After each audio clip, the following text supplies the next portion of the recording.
Welcome, ladies and gentlemen, back here again to another edition, another weekend of the Umzansi Esports League. This is the fourth season, and we are coming down to the wire. Week 8 promises to be electric because every single matchup has the potential to shake up the table, has the potential to really change the fate and the direction of the stories of all the players we have in the Umzansi Esports League.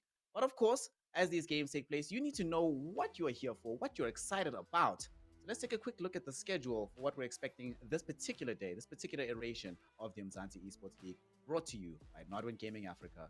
And of course, here in the Umzansi Esports League, we don't just have the best games, we have some of the best talent. My name's Snare. I'm with Aero OG. Aero, tell us what we expect today. Tell us about what we have in store in the opening segment of FIFA 22. We're going to be having Mobizilla going up against the champion Young Savage, but I would say this season not looking champion worthy for Savage. His performance has been somewhat questionable, and the same goes for Mobizilla, who has been struggling somewhat here and there, but bringing in that hype, the goals, and so forth, just maybe a little bit more edge, and we get to see exactly what Mobizilla is all about. But you can see the leaderboard over there. Mobizilla is sitting in at 7th for the evening, just before the match, and then in 6th place is going to be Young Savage, but not really where you'd like to see these two titans sitting at. Definitely not where you'd want to see saying that both of them 6th and 7th, hoping to get further ahead from this. Unfortunately, due to events last week, Atibira, because of the connection issues, we can't really have all the other games play out, so we did have the full update of all the prospective games you might have going into the future. So that has already shaken up the table a little bit with those results. So we're hoping that today, Young Savage and Mobizilla give us a showstopper. And another showstopper we have on the cards is not just the game in question, but what they are playing for. The prize pool here in the Umzansi Esports League is truly magnificent. And this is what the players are staying up all night for, staying up all day for, practicing day in, day out to try and achieve the $17,500 on the line, $15,000 doing the way of PUBG Mobile, $2,500 here in the FIFA 22 segment. And these players have that at the back of their minds, especially somebody like Young Savage, who has gotten himself the big piece of that pie before. Like you mentioned, he is the defending champion right now. And whether or not he can hold on to that position and get himself another slice of this massive prize pool, that still needs to be decided. That still needs to be determined by the games to be played out. And this particular matchup, like you mentioned, Mobizilla, Young Savage, it's not just a matchup about pride. It's not just a matchup about points. It's also a matchup for Young Savage to prove here that he's actually worthy of being the defending champion, worthy of getting back to that prize pool, worthy of having himself as a top build player coming into the season. Aero, what are we going to be having on the pitch? What does this matchup look like when we get the players on the ball with their two teams, especially given the very different styles that they both present on the pitch itself? Honestly, I see these two players, or Young Savage more so, going to be very aggressive, right? Trying to get in as early goals as possible because he needs to get that advantage. I'm pretty sure as well in terms of teams going into this one, Young Savage is going to be more advantaged in terms of, he's attacking compared to Mobizilla. So Mobizilla is going to be on the back wall trying to defend as much as he can. And that's really where he's going to sort of be bit by his own hand, because on the attacking perspective, the ball possession just means there's a lot of more opportunities that will be presented, and I feel that's the strategic play that we're going to be seeing from Savage, how his tactics are going to be played out. We've seen him in the past, how he really performs, how he gets into the box and almost waits for that guaranteed moment as well to take that shot and try get on goal. But Mobizilla very much also somewhat in the same sort of play, but I feel like he's just not going to be up to the same pace or even in the same lane Savage will be moving on today. So yeah, definitely going to be a fast-paced game coming out from Savage, and hopefully Mobizilla is going to somehow try to keep up against his Savage in the situations, but it's not going to be easy. This evening is going to be a tough one.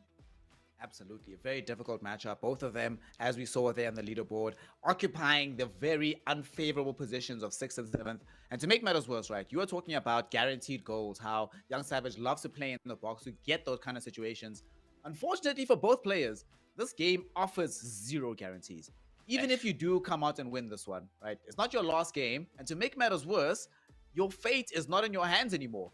the fact that the playoff berth is not available to you, no matter how many goals you score today, you still have to wait and hope that all the other results somehow work out in your favor. Who do you think has more pressure on their mind, right, with that in hand? Because, of course, we do have Mobizilla, who's currently in the relegation zone. He knows that if he loses, now he's suddenly having to compete to just stay in the competition come the promotion relegation battle. But at the same time, for Young Savage, if he doesn't win here, there's no chance for him to defend his title. Who has more stress on their mind here, Arrow? Honestly, I feel like the stress generally is going to be coming out from Young Savage, right? Because defending champion is a much more title to your name than someone who's might get relegated. Mobizilla is also in a bad mindset as it is currently. I mean, if you look at his socials, if you look at it, what he's been going through in the Umzansi as well, you know, some tough games that he's had, but should have won. He should have won, but unfortunately, just did not control the ball enough. Those type of situations put him in the position he is in right now, and that goes same for Young Savage. Young Savage should have been in a much more comfortable position, and as the defending champion, we are not really looking at a high class player. In fact, you're more so looking at Boba Beast, who's performing better at this stage, and it's questionable why this is happening, and that's bringing in a lot of pressure. You know, a star for Goliath Gaming and coming into the Umzansi season 4 just hasn't been the star. So much a fallen star, if you may so say. Well, we'll see if his star can rise again here as we are into the matchup. First half has begun. 2 legs for these two gentlemen to try and rewrite their tragic stories, or to make matters worse, it could be just a eulogy situation today. See how the game pans out as we are in on the kickoff. Young Savage versus Mobizilla, 3 points on the line, potentially staying in the Umzansi Esports League on the line. Let's get it, Nero. So far, you can tell that both of these players understand the stakes, right? Because the beginning of this game, much slower than what we've come to expect from a lot of these players in the Umzansi Esports League. Definitely. Now you can see, you know, sort of how Savage plays, gets into the box, plays it slow, plays a passing possession game, and it's working out in his favor. But unfortunately, the pass is just not going to connect over there, and a little bit of so consistent in terms of play for Mobizilla. You know, still running the Tonali, the Pay, etc., Barella, and against, you know, a team like Young Savage, that could be questionable. You know, Mbappe, we're going to be seeing some skill coming out definitely from these players. It feels like it's going to be a contest between the pace that is able to be set by Young Savage versus the technical ability and the ball control, and in particular the defense and attack positioning that comes from a lot of these players that are sitting on Mobizilla's side. Of course, they need those high stats in positioning because their actual pace on the ball isn't that high. But we'll have to adapt to how Young Savage plays this game out. And so far, he's done a good job keeping the goal away, making sure that the ball never gets really too far into the box. But right now, Young Savage trying to break that. He's in right now with Messi. That was almost the goal, but just not enough power behind the shot. Moved out for a corner kick, but Young Savage showing some statements of intent here early on in this game.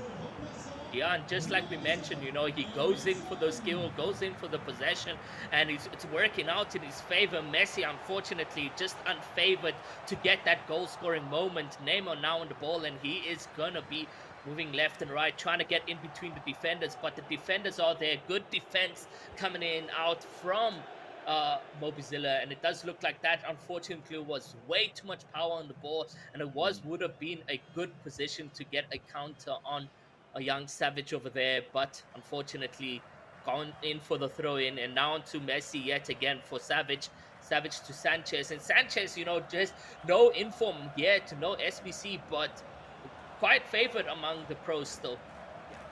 Just one of these very reliable cars that you just play week in, week out. Don't have to necessarily, it does set and forget, right? Don't have to worry about like his recent form. You just know that this player is always going to be useful on the pitch. Sadly, hasn't been able to help Young Savage carry it too deep into the back of the goal. One scare for Mobizilla. This might give him the impetus to start playing a little bit more fervor here, but right now he's been very tame on the ball. Even these passes don't really feel like they have that much confidence for a build-up play, although this nice pass might keep me quiet because Memphis Depay on the other side of a wonderful ball Who can he find though? Recycles it back to Sandro Tonali. Finds Isak looking for a way to get in the box. Oh! And the shot. Wow, Marquinhos basically wasn't even there because the slice is right past him into the top corner. And Mobizilla opens up the score sheet. He is now ahead. What a goal as well for him to start things off with. Yeah, that opening goal for the match here, where it did look like he was a bit in a sticky situation in terms of the possession and so forth. He just answers quickly, doesn't waste any time, gets Isak onto the ball, and that is a power shot into the corner, and really no one is going to get that, not even the defenders. Now Mbappe, however, on for Young Savage, is going to be in a sticky one where he gets the ball to Kessie. However, Neymar now on the wing, trying to cut in back to Kessie. Kessie can get the ball to Messi. Messi trying to get an aggressive pass in, however, that is going to be intercepted and really not what you want to play in. Those passing not really looking too good here from Young Savage, I must say. He has lost the ball quite a numerous times already with the aggressive passing. Yeah, it feels like he's losing confidence every time the ball doesn't land on its required target. And some of the passes are feeling a bit more frantic than they were earlier on in the game, especially now that he is a goal down. And he might be 2 down because Memphis gets the cross, lands into the hands of Donnarumma. Luigi should be in everybody's team. No matter how, like, off-kilter you are, everybody plays this guy for a reason. Young Savage, although he managed to keep that ball from going into the back of the net, still doesn't feel confident until he can get a goal back of his own. And now Neymar, what a dispossession. Wow, that was a very clean tackle from Moby. Definitely. And also Moby, you know, trying to go in for those quick counters. He needs to play it much more safer and slow in terms of, you know, getting the opportunities in for him. But let's see what happens here for Savage, as Savage is getting the ball, and that is going to be a foul. This is an opportunity, yes, ne? This is a very good opportunity. He's got the free kick. He's on the edge of the box here. Will he be able to get into the back of the net? No, he cannot. Save from Manuel Neuer. Keeps it clear, keeps it clean. Mobizilla still has the 1-goal lead, but it did come within a hair's breadth of changing, and almost in a blink of an eye here, Iro. First half is over. It's 1 goal in it, but it feels really weird, right? Because that 1 goal kind of came out of nowhere, but it feels like most of this game was randomly just bogged down in midfield with neither player making that much progression. If we ignore the 1 goal from Isak, it doesn't really feel like either player really showed their full quality on the pitch just yet. Yeah, no, definitely. I mean, we are looking at 2 shots here for Young Savage, 1 for, you know, the player over there from Mobizilla. And really, those are not the stats you want to look at coming out from such amazing players. The aggression in terms of passing needs to be slowed down just a bit and more promising passing instead, because both players are just kind of aggressive when it comes down to that. Exactly. We'll see if that advice is going to be taken on board once we get into the second half. Your favorite player, Nabil Fekir, on the ball right now for Mobizilla. Yeah, he's been one pain in the neck here for the foot 22, and hopefully things get to change around. But Messi, however, on the wing, back to Hakimi. Hakimi as well has been special this year. Listen, at every broadcast, I will preach the gospel of Prophet Hakimi. Every game, if you can get him, no, I don't care what the card says. If you have Achraf Hakimi, put him in the team, no matter what. He's so good. He's so good. In the same way that Neymar and Mbappe generally are good together. So unfortunately, though, we see Young Savage end up fumbling the ball there with some of the dribbles, and now immediately the counter-attack might be on here. Isak, the goal scorer, on the ball, holds it up magnificently to recycle back to Tonali. However, it can't release Rila on the other side. Unfortunately, Renato Sanchez was there with the defense, and immediately Young Savage is on. Young Savage is looking for a goal. Will he find it? Yes, he will! Neymar in the box with the shot, with the goal. What a goal, what a pass, what a build-up. Young Savage finally puts himself on the map. Definitely amazing opportunity here in the second half for him. It is Neymar who's managed to grab that little bit of a touch in, and that's really going to work in his favor. Now things are even. It's 1-1 here for Mobizilla and Young Savage. We are yet to see another outbreak and play coming in, and still on the ball possession from kickoff. It's going to be Moby. Back to Upper McKenna. Now back here to Fidel, and Fidel trying to get an aggressive through in, but that's going to be intercepted and blocked. And now where the pressure is on to Mobizilla because of that response here from Young Savage, and you can definitely see the team is fumbling. Mbappe on the goal over here, and he won't get it in. It's in the corner, and it's now 2-1. What a aggressive, calculated gameplay from Young Savage. That's a situation where I really wish we had player cams. I'd love to see Moby's expression as that goal went through, because it really felt like the ball was stuck to Mbappe's feet, refused to leave until it was released into the back of the net. What a strike, what a build-up, what a goal. Young Savage, this might be the makings of him becoming a bit more unleashed, provided he can get on the other side of this defense, and indeed he can. Tomori, former Chelsea man, good on the block, make sure that the ball doesn't go back in. And now, for the first time in many, many games, Young Savage only gotten the one win. This is the second opportunity for him, but he needs to keep this ball out. Vidal cannot find a pass because once again, Tomori's on it with the interception. Young Savage, is this the time, Aero? Is this when he starts to finally get unleashed? Or is this just a... and we still have a lot of game time to go. I mean, at this point, it does look like he somehow broke the gameplay, learned and adapt to Mobizilla, because this looks like a response here from Savage, but that's going to get blocked. Still in a pressured area. Now managing to clear the ball, and a fantastic through in, and this could be potential trouble here for Young Savage. But oh, look at Hernandez as he's there to clear the ball, but it's still a corner, and a corner means an opportunity of a goal. As Mobizilla plays to the short end over here, Fakir trying to cut in, will get a cross, however, into the hands of Donnarumma, and potential counter on the wings, because every player is in the half of Young Savage. And now the ball goes over to Messi. Messi can't do a crossing, but instead passes to Neymar. Neymar still on the ball, some good dribbling, but that's going to get blocked off over there. Fantastic from Mobizilla to stay on the player and keep that one from happening. Came very close to the wire. Could easily have been a goal. Sandro Tonali was in position, but stops it from happening. So we still do have the game going quite well for Young Savage. Only one goal in it, as we've seen in the Umzansi Esports League. One goal does not guarantee you anything. So we need a lot more coming out of Young Savage. We'll start with this defense though. And that pass. Oh my goodness, what a pass to Isak. And a great shot as well. Donnarumma does manage to curl it wide. But Young Savage certainly didn't see that one coming. And now Nawal Fakir on the other side of the pass. He gets it into the box to Isak's head. Alexander Isak scores himself a brace. Gotten 2 goals. Makes this 2-2. We are back level. And the lead of Young Savage immediately eroded from that passage of play. Now has to work hard again. Now once more, playoffs might be out of his reach. So he needs to stay in the lead. Whew, what a goal to get at this stage of the game. Both players under pressure, you know, for those playoffs.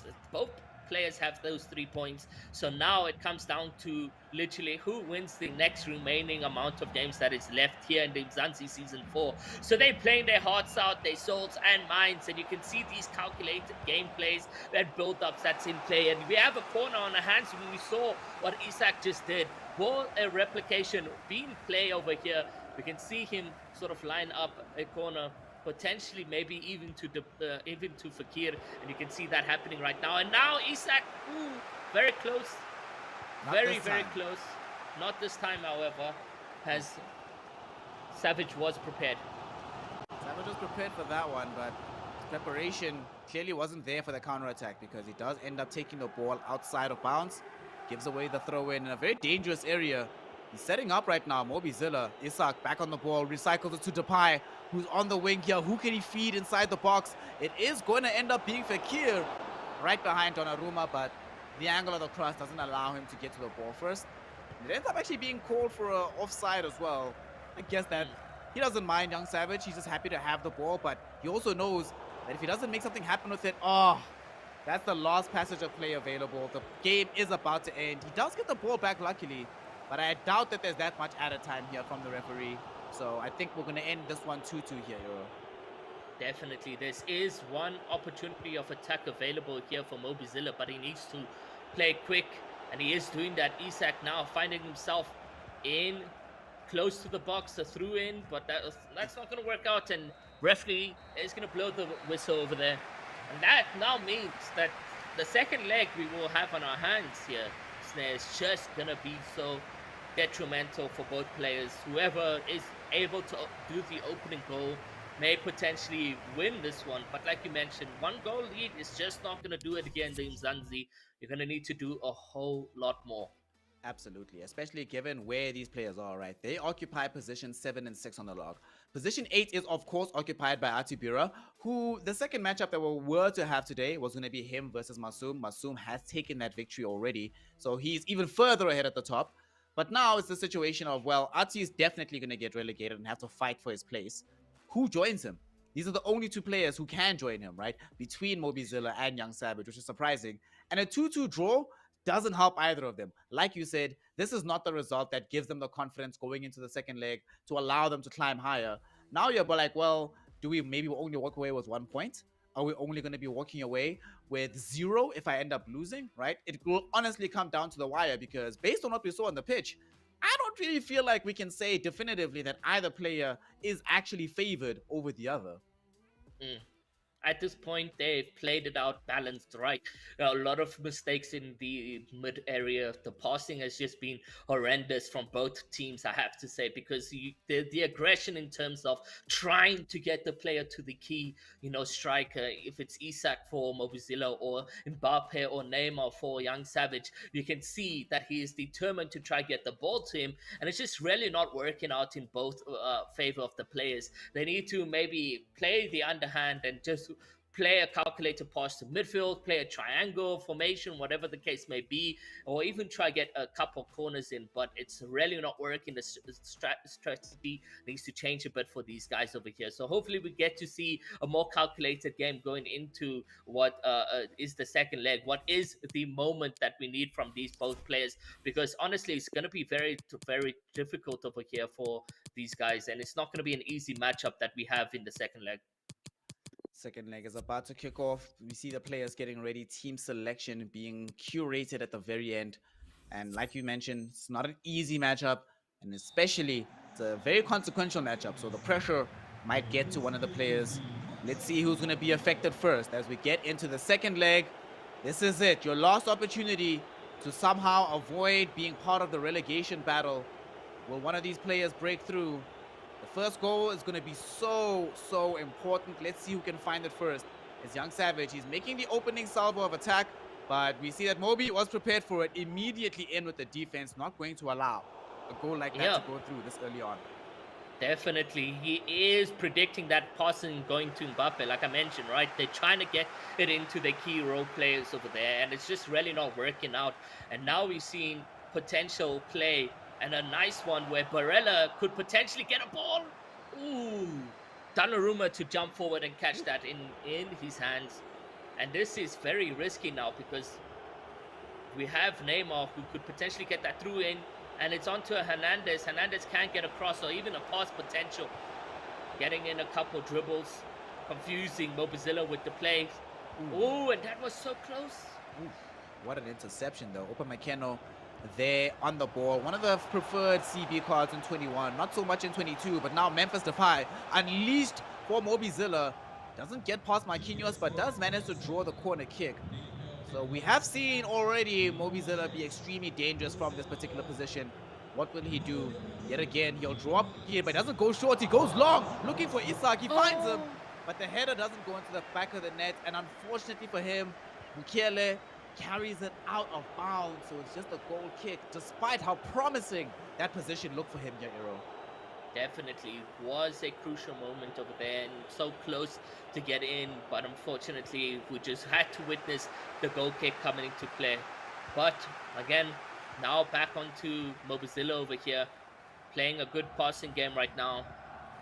Players need to open up what seems to be an aggressive defensive formation here for Young Savage. No one really able to cut in just yet, and we can see him just build up the play, work his calculations perfectly. Offside trap almost going into effect, but does mean now that the formation was a bit broken and the pass onto Isak is going to be blocked off. And now we see Mbappe making a run, and this could potentially work out over here, but no, GG's. The man marking on the centre forwards has been quite good from both of these players. We see on the one side, Michele covering everything. On the other, Tomori has just been on point. Mbappe, though, wants to prove me wrong. He's on the ball right now, running into the box. Young Savage, can he get through here? Recycles it back to Neymar. Will the dribbles come in? He's holding his back towards the defender. He might have just slightly unleashed Mbappe yet again, and he finds his way through. Explosive sprint. He's past the keeper, and he gets the shot in. Cuts in across the narrow angle. A very textbook FIFA 21 goal. Somehow it goes into the back of the net. Donnarumma came too far out for Moby. Young Savage takes advantage and scores the all-crucial goal. The defending champion might just still have a chance to hold on to his title here, Eero. He's in. He got the goal. If he gets the second one, maybe he might even get these 3 points. Maybe, and like you mentioned, it comes down to literally securing his victory over here this evening, which somehow is not an easy matchup as I would have predicted for Savage. It is a challenge that we are seeing out from Mobizilla to be played out, and he wants this win. He's hungry, trying to get in as much defending as possible, even double man marking to make sure that the ball possession is in his favor so that he can respond now. Because when will he? Because that pressure is being built here from Young Savage, and we get to see it continuously, each build up, each attack. It gets more calculated each time, trying to take a shot in on action, but unfortunately it is not going to go into his favor, and Vidal is going to take that out into a goal kick. Very unfortunate situation. Vidal in that scenario was in the right place, but unfortunately couldn't center his body, so ball goes out. It's a very situational, like the situation right now when it comes to Mobizilla, just fear, right? Oh, what a pass! Mbappe, it's not offside. What? He gets on the other side of this ball. He cuts back in, but the tough man denies him, but he will not stay denied. Goes back in for the goal. Mbappe makes it 2-0. Young Savage is on. Young Savage is ahead. Young Savage has made this a 4-2 contest right now. Looking like he's going to claim himself the points. And where was this Young Savage the whole season, Eero? Yeah, I mean, when things are like it's looking right now, things need to be unlocked, and we get to see a potential another goal, and this is a rebound for Rashford. Rashford, however, is blocked by Donnarumma. How does he get back on his feet? And a counter-attack potentially in play. We got Depay running, but not enough men to support him for the cross as he tries to buy himself some time. Does look like, however, that time bought means that everyone is back here onto the defense, and things are just tough for him. Moby with the turn, a shot and a goal! Perfect! He responds to what seemed would have been closed doors for him this evening, but it's now just that 1-0 lead that we have for him. Whoa. When he was running up on the touchdown and he had to hold the ball up, as long as you mentioned, you did say everybody was back on the defense. I thought Moby was never going to be able to break through so many players, but does it magnificently. Isak definitely the hero for his team right now. What a strike. He's in it. Obviously now Young Savage desperately looking for his own goal to get back the 2-goal cushion that he had just moments ago. Gets denied for now by Mobizilla. And something I wanted to ask though, given the way this game's been crazy, we haven't even had time to really delve into how the team selection looks like. Hold on, that pass, okay. Goes to Donnarumma, it's fine. But what do you actually think of Messi, right? Personally, I feel like this card is actually a bit overrated. I think like I haven't seen him make as much of an impact as what the stats on the card itself would suggest in the games. How do you feel about it? Definitely would agree. And just as And then we I say that. just as we say that, Messi, however, is able to get that volley in and successfully secure the 2-0 cushion going into the second half over there. But no, I have to agree. Either way, even if you just saw a banging goal from him, he starts and he the way he plays around the field just doesn't match up to what he has on the card, right? So hopefully, you know, we get an inform, we get an SBC out from Messi, and we get to see a better, more performed player. But for now, you know, the likes of Neymar, Mbappe, maybe even so Ronaldo, yet to perform much better than him. Definitely. Reliably, week in, week out. Well, though we say that, Messi has made the difference, given him the 2-goal cushion, like you mentioned. Young Savage goes into the second half of the second leg.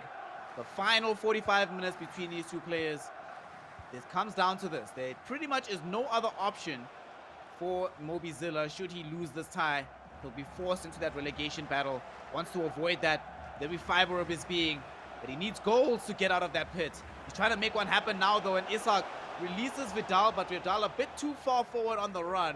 So he can't center the ball in front of the keeper. Forced to recycle it back to Tonali. Tonali finds Barella.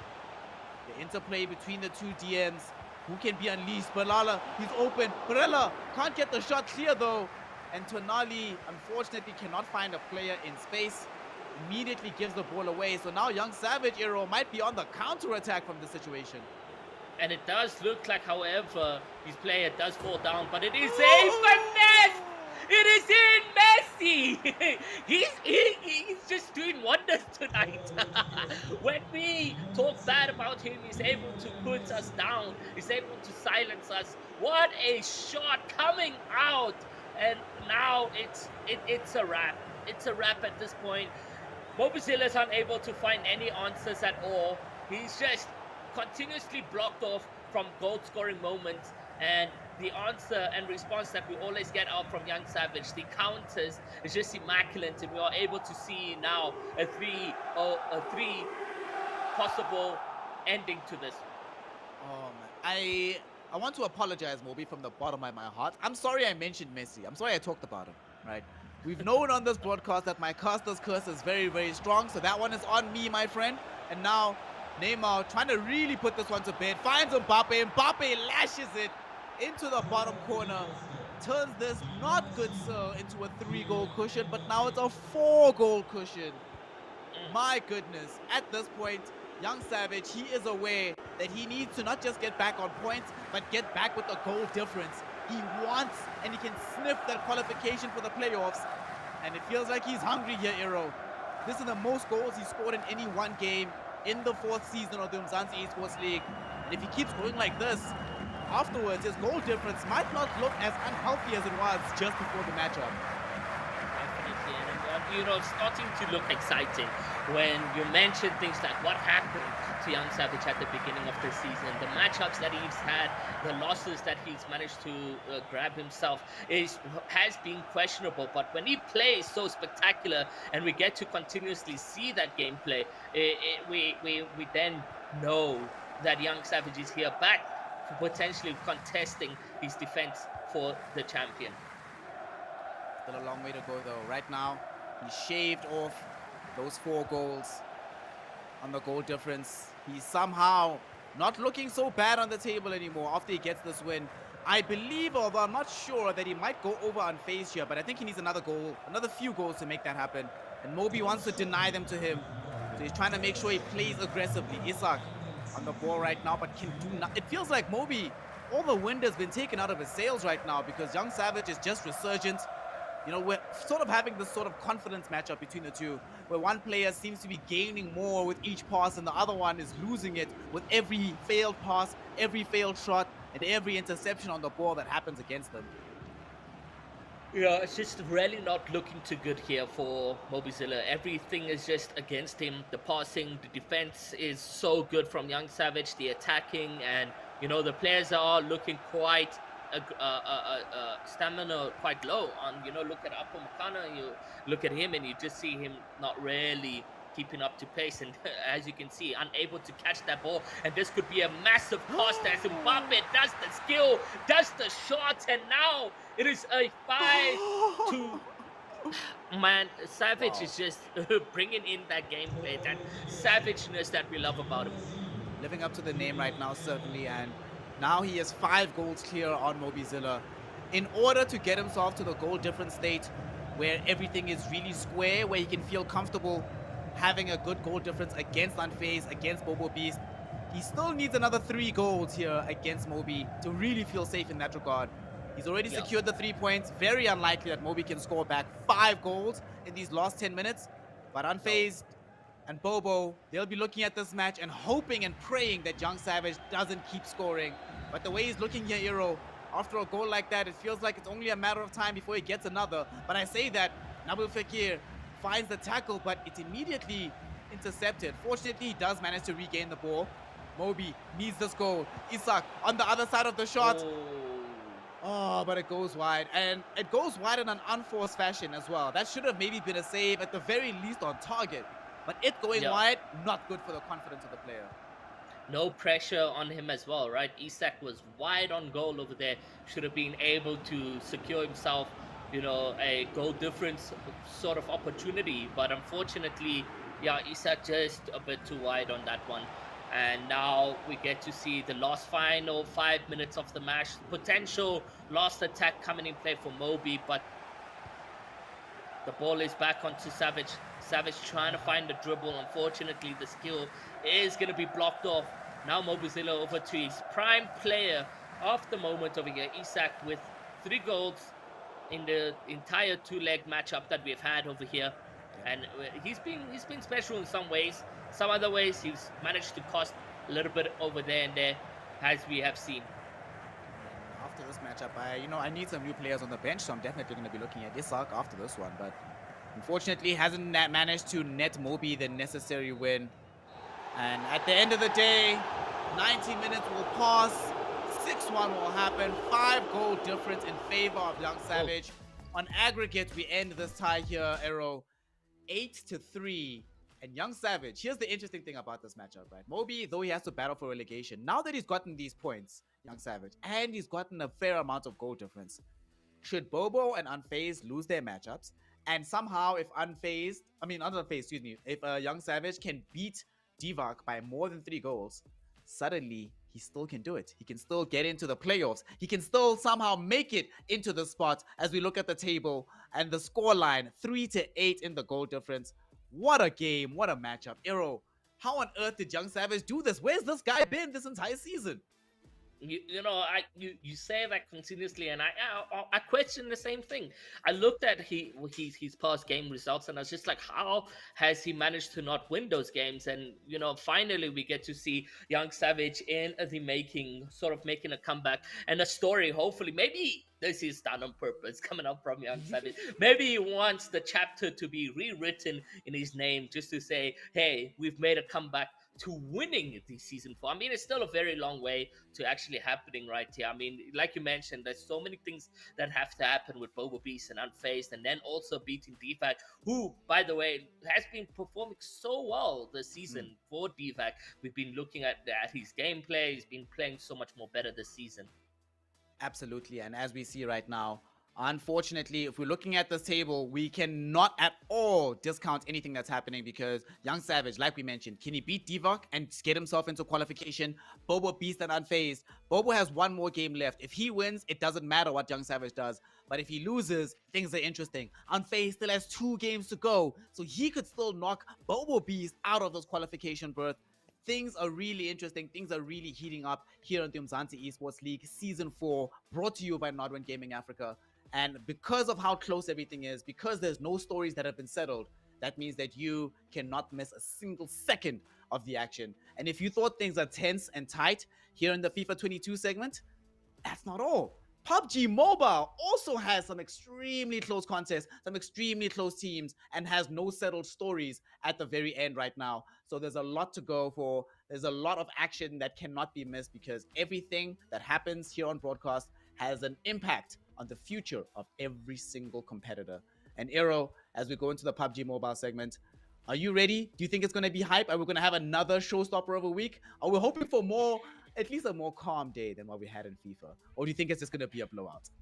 Honestly, the way the standings are looking at PUBG, it is just as close on that second page. And I can tell you these players are going to be putting all they will, all they might into the game. So PUBG, which is coming up next, is not to be missed. And I'll still be around to be carrying you throughout that segment as well. Absolutely, he will. So here we are done with FIFA 22. We'll be hopping over to PUBG Mobile, taking it from the pitch to the arena. So don't go anywhere to catch all the action. We are here from the Umzansi Esports League Season 4, brought to you by Nodwin Gaming. And we'll be right back with the PUBG Mobile segment. See you right after this.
Welcome everyone to the Umzansi Season 4, brought to you by Northern Gaming Africa. We are here with the PUBG Mobile segment, and it is the last weekend of the semi-finals.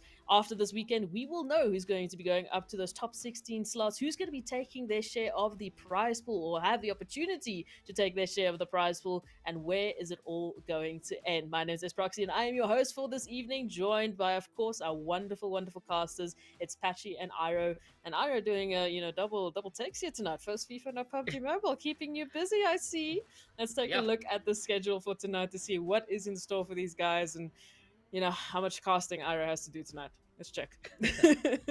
So as we take a look at it, of course, this is PUBG Mobile. So we know all three maps that we all know and love. It's Erangel, Sanhok, and Miramar tonight.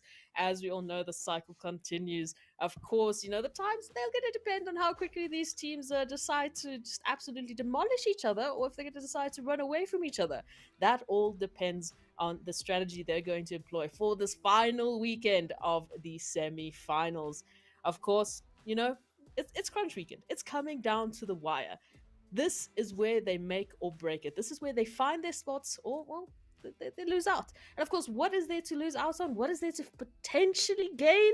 It is, of course, a share in this amazing, amazing prize pool. A total prize pool of $17,500, with a FIFA 22 segment taking home $2,500. And of course, the PUBG Mobile segment taking a total prize pool at least of $15,000. Now, of course, the distributions are going to change depending, on the different segments. With PUBG Mobile, there's a different distribution, but that's all going to depend on if they make it to the finals. Because if you don't get to the finals, you don't get an opportunity to play for the prize pool. It's all done and over for you this weekend. So let's actually take a look at the point system. Let's talk a little bit about, the standings. Let's talk all about that.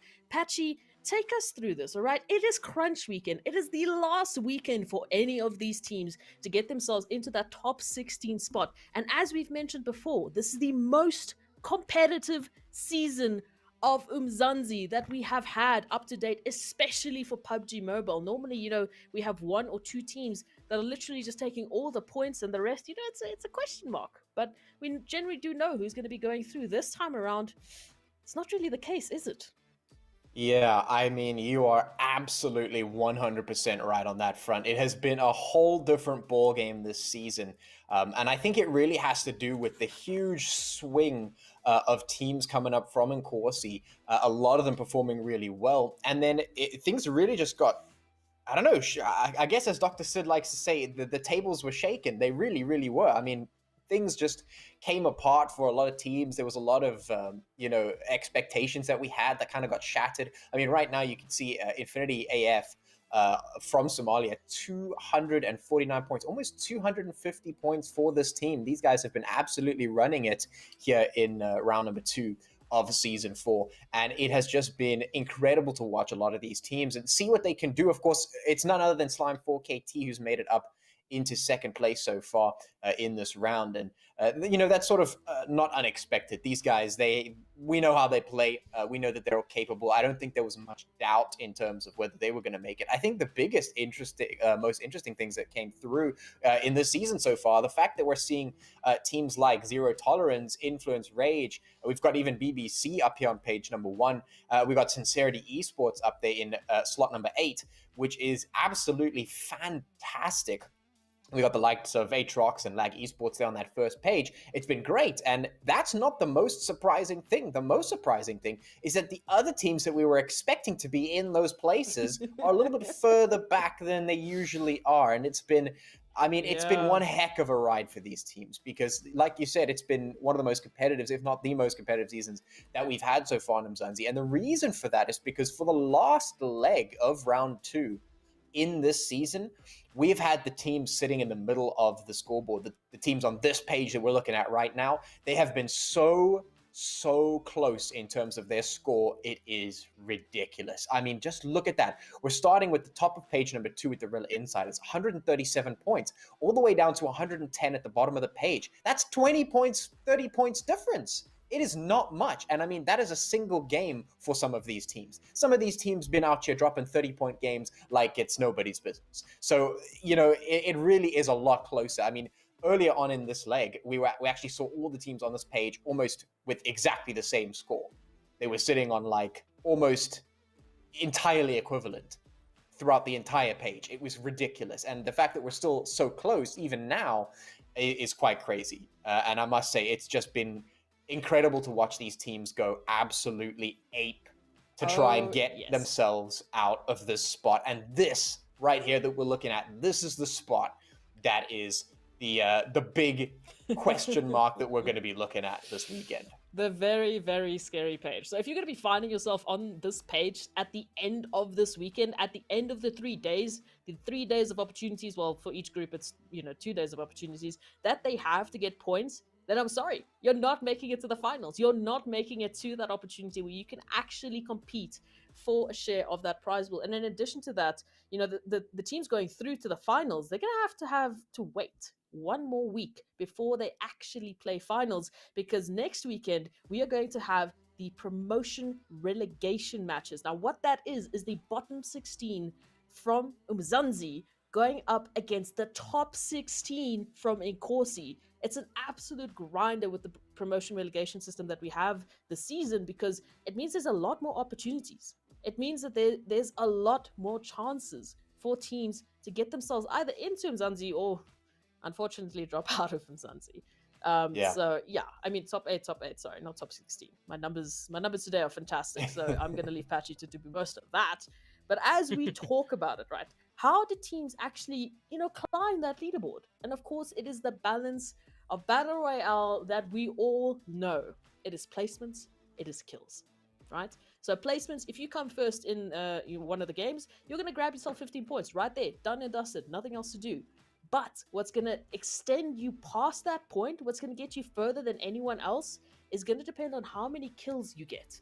It's going to depend on how many kills you can get for your team, because for every single kill, you get an additional 1 point. And we've seen so many teams actually get more points than the teams winning games because they're getting more kills. And the kills have been insane. So let's actually talk about some of the teams we're going to be seeing today. Let's see who's going to be competing today, who's going to be going head-to-head, and actually break it down for you a little bit. Who should you be watching? Who should you be looking out for? Because I can tell you now, it has been so surprising this season to not only see, as you mentioned, some of the Umzansi teams not doing as well as they normally do, but also the Inkosi teams coming through, with an absolute statement, let me tell you that. Iro, talk us through this. What are some, you were with us in Inkosi, right? We were there, we were looking at these teams, we were like, okay, listen, these guys have got some talent, but we weren't too convinced that they were going to make it in Umzansi. First week of Umzansi comes through, and, well, I had to, shush my mouth because I was completely wrong. Yeah, no, it came down to the consistency from the Inkosi teams. They've done amazing things here, even into the Umzansi. Like the gameplay that we are seeing, maybe more so from Seven Sins of Art, that needs to just a little bit of improvement from them over there.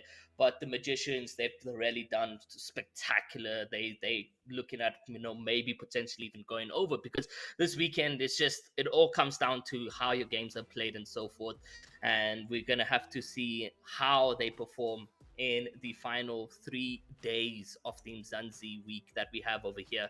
But some of these guys that are competing today, they like, for instance, Rila Insider, Esports, 7 AOK, Aphelion, Apex, G3, as well as Team Unique are potentially all in that area of grasping onto the points, that top 16 slot that we have here for the event. Yes, some of them are already in that top 16, but if they do not perform today, then they could potentially be seeing themselves knocked out and going over to that third page where, some teams like 7 AOK are already in. So it comes down to that performance on how these guys play out. And this just means now that the competition this weekend is probably going to be one of the most amazing, most stacked out games ever, or potentially for teams who are already comfortable just running all over the pressure teams that we have here today.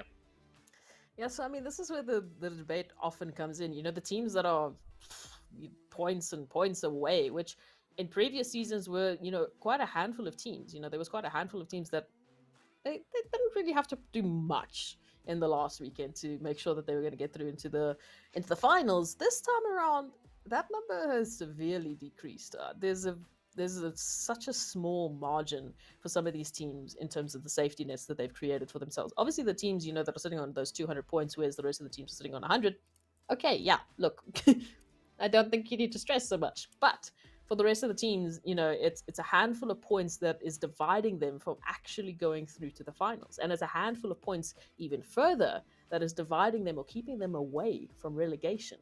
And obviously, the teams who are currently finding themselves in relegation have an opportunity this weekend to move out of that and kick someone else out of that spot to take it for themselves. So, what we need to see this weekend is everything. If you are in that spot, if you are a team, or you know of a team, or you're friends with a team that are in an opportunity to be relegated, or an opportunity to potentially just barely scrape by, they are the teams that have to put everything on the line this weekend. It is crunch weekend. It is the last chance to get into the finals. You don't get into the finals, you're not competing for that prize pool. The season was basically a bust for you. You're going to have to come back next season and hope for the best.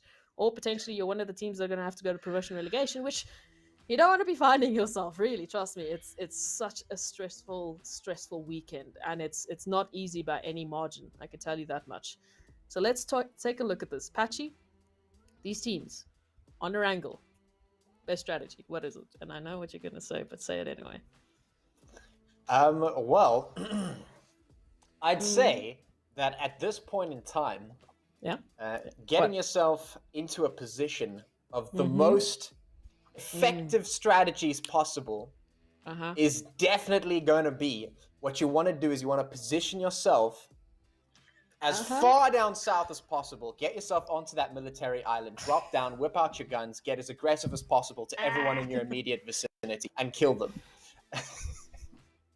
And then get patchy points. Exactly, because that's how you win in the hearts and minds. Please do note, though, patchy points don't help you with the actual leaderboard. Hearts and minds. That's what it's about, as Proxy. It's about the hearts and minds. Well, hearts and minds aside, I'm going to give it over to your amazing casters to take you through the first map of the final weekend of the semi-finals for the Umzansi Esports League Season 4, brought to you by Nodwin Gaming Africa. Guys, take it away. Thank you so much, Proxy. It is indeed, as you say, that map number 1, that Erangel. And of course, we all know that no one is going to make me happy. No one is going to be dropping down on that military island, but it's okay because I've already dealt with it. I've already come to peace with it in my heart, and we're just going to move on. We're going to move into this game and see what these teams end up doing. And, well, when it comes to how things go, I think it's probably one of the most important weekends that we have had in the season so far. In round number 1, it was quite difficult for a lot of teams to get sort of, regular scoring, just because there were so many teams that were really performing quite highly. I mean, there was such a race going on between all these teams. It was ridiculous. And I think one of the biggest disappointments moving into round number 2 of the season is actually the likes of 7AOK, who were doing really well in the beginning. Yeah, exactly. I mean, they were doing so well in the beginning, and then, kind of fell flat. And that actually happened to a lot of teams, and they kind of struggled to get in that momentum again. And now that we're in the last week of the round, some of them don't really have time to get that momentum up. It's either they hit the ground running or it's over. Yeah, like you mentioned, 7OK, they started the season with so much heat, and coming out from Nkosi, that was something to talk about. And then we started to see round 2, and then we're like, okay, what's happened? Why the sudden change in placement? Why the sudden change in the pressure coming out from whether you're going to make it or not to the finals?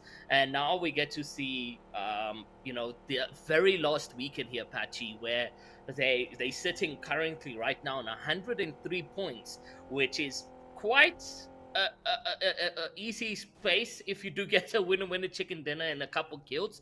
But with the current performance, the faith and confidence that we as casters, even viewers in the chat, have on 7AOK to pull through and actually do that and show us exactly why the consistency matters a lot, it's not going to be happening. It's kind of worrying to see that and to find them in this position here, and for everyone else as well on that second page. But it's not too dramatic as we keep, emphasizing that, a lot of these teams, yes, are quite close to each other, but they almost also have a huge lead on that second page. More so about like a few points for that 16th place. But that just means that maybe we're going to be losing out on maybe one or two teams who are already potentially looking to qualify. But now it comes down to placement points. Some of these guys are playing today as well as Sunday, so it means that it's kind of scary. We're in a sticky situation, but at the same time, we can calm down a little bit. But we can't really. It's mixed. It's complexity for me right now. I'm just confused. Yeah.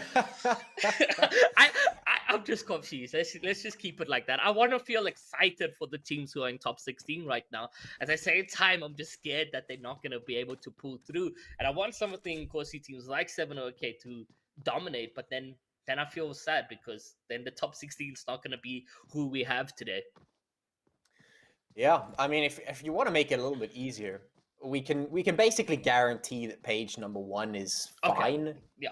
I think that's safe to say. I think maybe I think Sincerity was the last team on the page, or one of the last teams on the first page. So I'd say that everyone on the first page up until even Sincerity actually is fine, because with the way Sincerity has been playing lately, I think they're actually safe. I don't think they're going anywhere anytime soon. I mean, we would need the most insane performance out of every other team to displace them out of this game. So I think they're good. I think we can safely say that people on the first page, all the teams on the first page, are good to go. Yeah. I'd say moving down, it starts to get a little bit stickier, because if you look at that second page, sort of the teams on there, it starts off with the Rila Insiders with 137 points there. And the last team on the second page is C Esports with 110.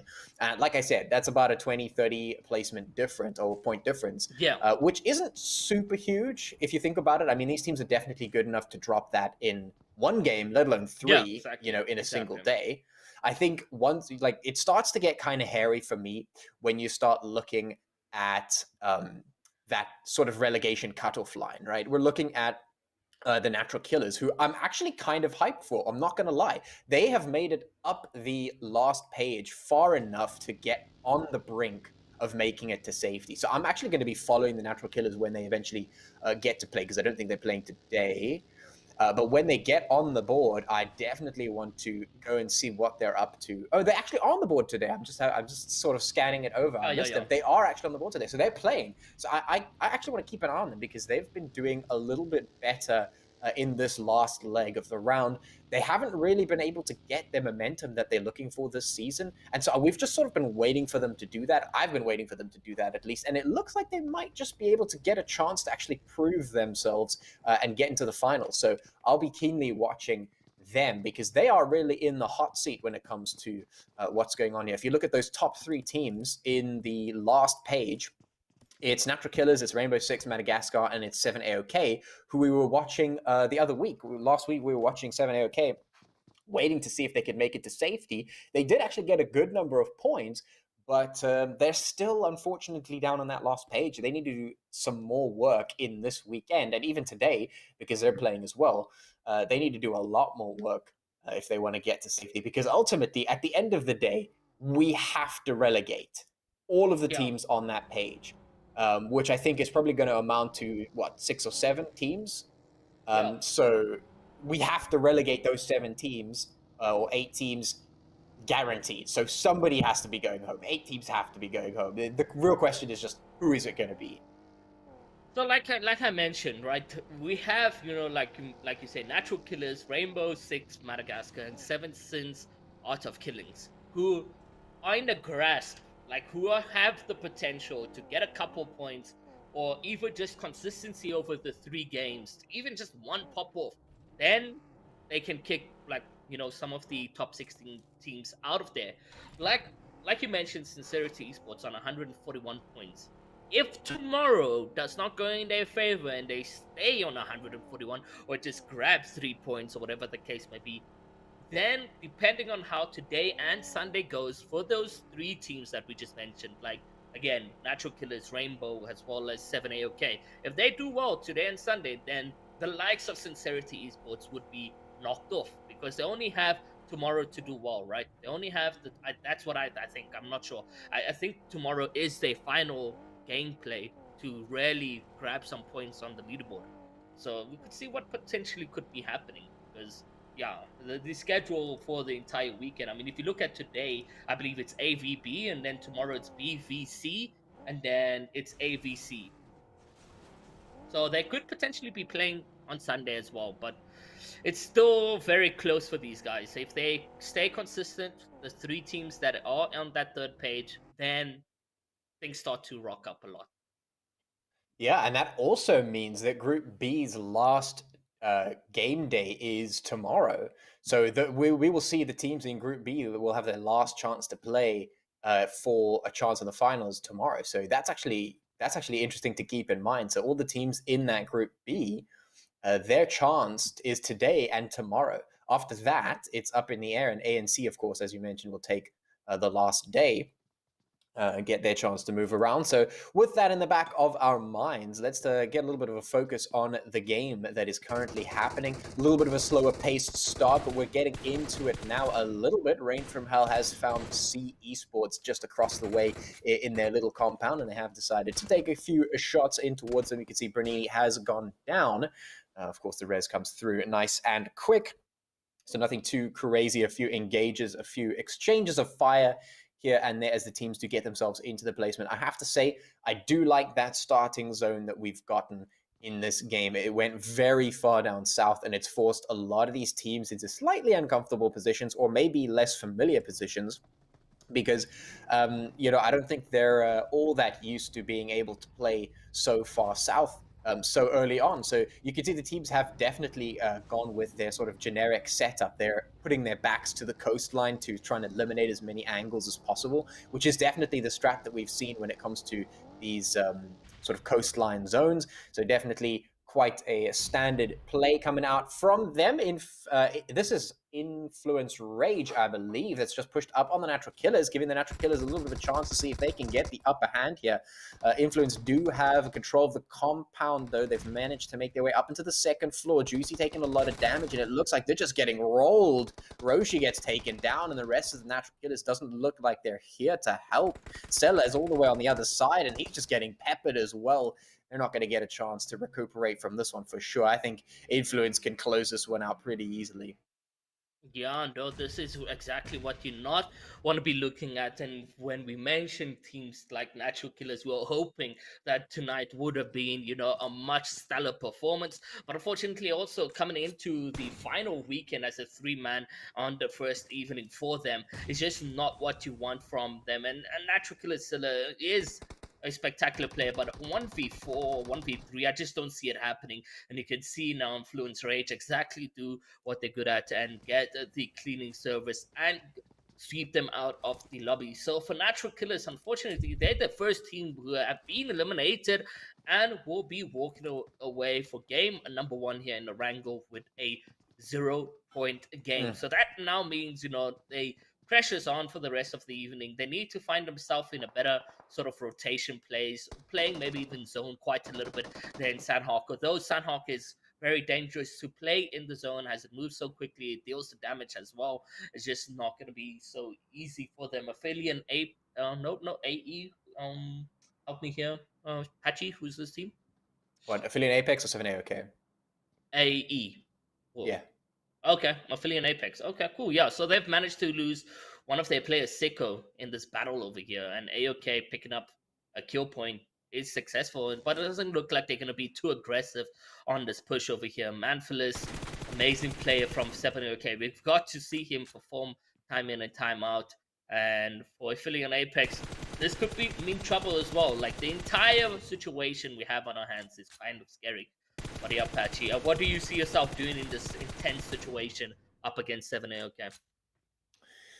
Well, I must say that we have quite a difficult zone to play with. I mean, as I'm saying that, it gets even more difficult to play around with. The team from Fear are going to be quite happy with that rotation, though, because they have the entire South Island to themselves at the moment.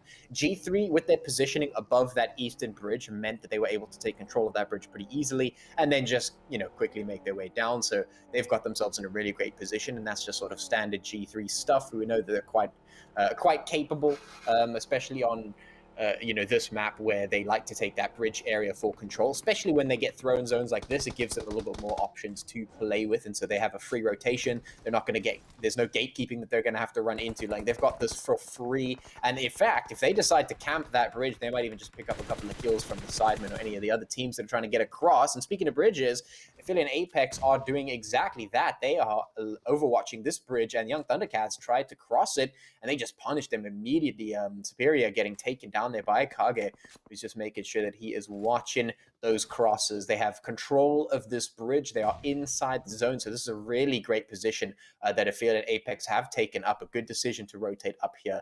Young Thunder, they've got a position down towards the bottom of that hill. Snake Eyes on the other side of the road to try and also get a cover position when it comes to that bridge. This is a little bit of a hot spot there. BBC fighting it out with the Sidemen. That's, of course, up above that eastern bridge. The rotations have to come through for them, but it's not going to be over just yet. Superior does get taken down because no reses could come through for him. And 7AOK now taking that fight against Unique. 7AOK in a very difficult spot, and it looks like these teams have really been struggling. It was really unfortunate to see Natural Killers getting taken out so early. Quite a disappointing start to the day, I think, for them. They're going to try and want to come back with a bit more vigor in the next game, because they certainly need the points. They're playing on the precipice of that relegation zone, so they definitely want to come back with a little bit of a bang. And well, we've started to get a little bit more tough here on this zone, even though it's zone number 3. I think the zone has been very difficult for these teams to manage because there's so much limited space, or such limited space here in the zone. It is. It's scary that they, sort of opt in for these passive rotations. They must understand that they're putting themselves in these sticky situations over here, where we have, sort of 3 teams, Real Insiders, YT, as well as Aphelion Apex, just in this position to sort of deal the damage. And it's just not looking good here for the players out from YT, as they continuously getting bombarded from different angles, and they can't really cover up on such a small around sort of area. And for AE, Aphelion Apex, they can't also be too aggressive on their end, because Rila Insider will be looking at taking in some couple shots on to Aphelion Apex. So for them to get their finish or confirmation may just be tough, and Rila Insider could potentially come through with a cleanup on Snake Eyes as well as an Ungodly, and then YT could be in a potential unfortunate position. But they get the revive over there, and they're back to 3 men, but they need to heal up, and it doesn't look too well here for the players. Yeah, this is a difficult spot for the Rilla Insiders, actually, because they're in a decent spot to take out Young Thunder. But if they try that, as soon as that happens, Aphelion Apex have an angle to potentially put those third-party shots in. So they have to be careful about peeking around. Now with zero tolerance on the back line, they have to worry about that and all those players coming in, make sure they don't get taken from behind and just keep themselves alive. And now exactly that is happening. Aphelion Apex have found those angles on towards the Insiders. So the Insiders are currently scattering. They do manage to pick up the Young Thundercats players bit by bit, but you could see those third-party shots are just immediately coming through. Absolutely no leniency granted to them from Aphelion Apex. They know they need to pick up those kills. They realize what is at stake here, and so they are just going forward. Aphelion Apex do need to separate themselves a little bit further. I mean, they're on that second page, but I mean, anything could change there. You know, we were talking about how close everything is, so they know they need the points, and Rilla Insiders going for the push, but Young Thundercat actually winning the fight out of that one. Rogue going to get taken down 100% unexpected there. Now they're going to try and cross to the other side, and Aphelion Apex still quick on the trigger, not able to get instant knocks, but Rusty does find Snake Eyes at least. Some shots coming through to get him and clean that up, so the kill is secured, which is fantastic. Aphelion Apex utilizing a really good position. They had some nice positioning earlier on. and they were able to defend that and pick up some good kills for themselves. Now, of course, we move down to the south, where that zone has decided to go to. 7AOK are swimming in from the north, so they have to be careful about not getting shot from the coastline. We've got some other rotations coming in from that western bridge, and a fight happening up in towards the northeast there. You can see Sully, he's just been taken down, absolutely hammered by so many different directions. Rusty getting taken out by Vortex there. Zero tolerance, just making sure that they stay alive on that side. So things are very difficult there. That zone rotation has definitely forced a lot of mistakes out of some of these teams. But luckily, most of them are still alive. We got 10 teams remaining here. Cold keeping himself and Aphelion Apex alive as they have made their way to the coastline. And now, 7AOK swimming their way in might just find themselves face to face with Aphelion Apex. Man, you have to say that bridge was a curse here for Erangel. So many teams, opting in for that rotation, and you can tell, top tier players thinking alike, because there was Rila Insiders there was Young Thunder there was Aphelion Apex, there was Zero Tolerance as well, and just so many teams trying to make that rotation on that edge. But like, it becomes difficult because there's just so many angles you need to be careful of. Rila Insider, they caught themselves in a tough one. I even thought maybe the one-on-one situation with Snake Eyes would have gone in favor for Rila Insider, because Snake Eyes was not looking at his direction. But what a good quick reaction coming out from Snake Eyes, crouches down onto the floor, gets that elimination over there. So Aphelion Apex now just hoping to stay alive in this one, and we can see Lag just there get eliminated quite quickly. Aphelion Apex with Cold hoping that they secure themselves with a couple points. J Roller finding himself getting knocked, and Coco just left alone over there in the water, but Ungodly as well in the vicinity, as well as Cold, who could potentially look at that opportunity. But at the same time, you don't want to be looking at any shots. If you are a solo, you're trying to grab onto as much placement points you can possibly. And Patchy, this looks like Coco might have to be eliminated over here. Yeah, I think the Rila Insiders definitely made a bit of a miscalculation, a bit of a mistake. They were in a good position to take on the Young Thundercats, and I was talking about the third-party potential from Aphelion Apex, and I think they may have recognized it slightly, but I don't think they gave it enough respect. And as soon as they made the decision to try and push forward away from the zero tolerance players behind them, and they kind of half-heartedly took on Young Thunder, they thought maybe they could give them only 50% of their attention, and that wasn't enough. Young Thundercats were able to turn around and do a little bit of damage as they were being eliminated, bit by bit. And they were able to throw a bit of a spanner in the works for the Rila Insiders. They just didn't give enough respect over to the situation. Yeah, it was a very difficult situation, so I mean, it makes sense that mistake would get forced out. But that's it. At the end of the day, that's what it is. And they're now in obviously that tough position trying to get out there. 7 teams remaining in any case. We saw some very clean shots coming through just now. It looks like Influence are going to be rotating together, so they're going to bolster their numbers, which is a good decision. And there's BBC coming in on G3, just taking in some shots in that direction. Zero Tolerance now getting taken down by 7AOK, so it really is a battle, and these teams have already taken up residence inside the zone, which is looking absolutely tiny. Very limited cover, but BBC have control of the mountain for the time being, or at least one side of it, and they're utilizing it pretty well. G3 under a lot of pressure right now. Yeah, definitely. Again, not really the position you want to find yourself in, but they've managed to grab themselves a couple placement points, 1 kill point as well. And in such a tiny area, I mean, a grenade could end it all for them. And hopefully we get to see that happening. I mean, all it takes is just one homie throw to land in there. Buden, however, dealing damage and releasing the pressure that is currently present on the team from all directions. Influencer Rage on the other end behind them, BBC in front, but now BBC looking to maybe just go above and closer to C. You also still have the 2 players out from ZTS, which seems to be great from them. And look, 7AOK, they still in this. It does look like they also have the numbers. 3 members on their team seems to be good enough going into the final rounds over here. I mean, we got a couple teams still remaining with their full squads, but it's not that much. It's BBC, G3, as well as Influencer Rage, and then a couple solos across the map over here, which could mean some trouble for them. But other than that, let's see exactly what 7AOK are able to do. Maybe rewrite their story going into the final round here of Erangel map that we have on our hands. It's going to be 1-1 bloodbath that we have, and hopefully going in favor to so many of the likable teams. So let's get our fingers and toes crossed if you guys are favoring any of these teams right now. Yeah, I mean, it has already been such a grinder of a game. I mean, these teams, so many teams that were forced to make mistakes. A lot of them had difficult decisions to make. There was just a lot of stuff going on because of the way the zone actually squeezed the teams downwards past the coast onto this island. And now, of course, we're stuck in this really tiny zone. The teams that were able to survive the grind are now battling it out. There's a couple of stragglers, as you mentioned. But now we've got BBC moving in for the kill. G3 getting assaulted. Nice nade coming in from BBC. Lots of damage going through to G3. You can see those health bars are very, very low.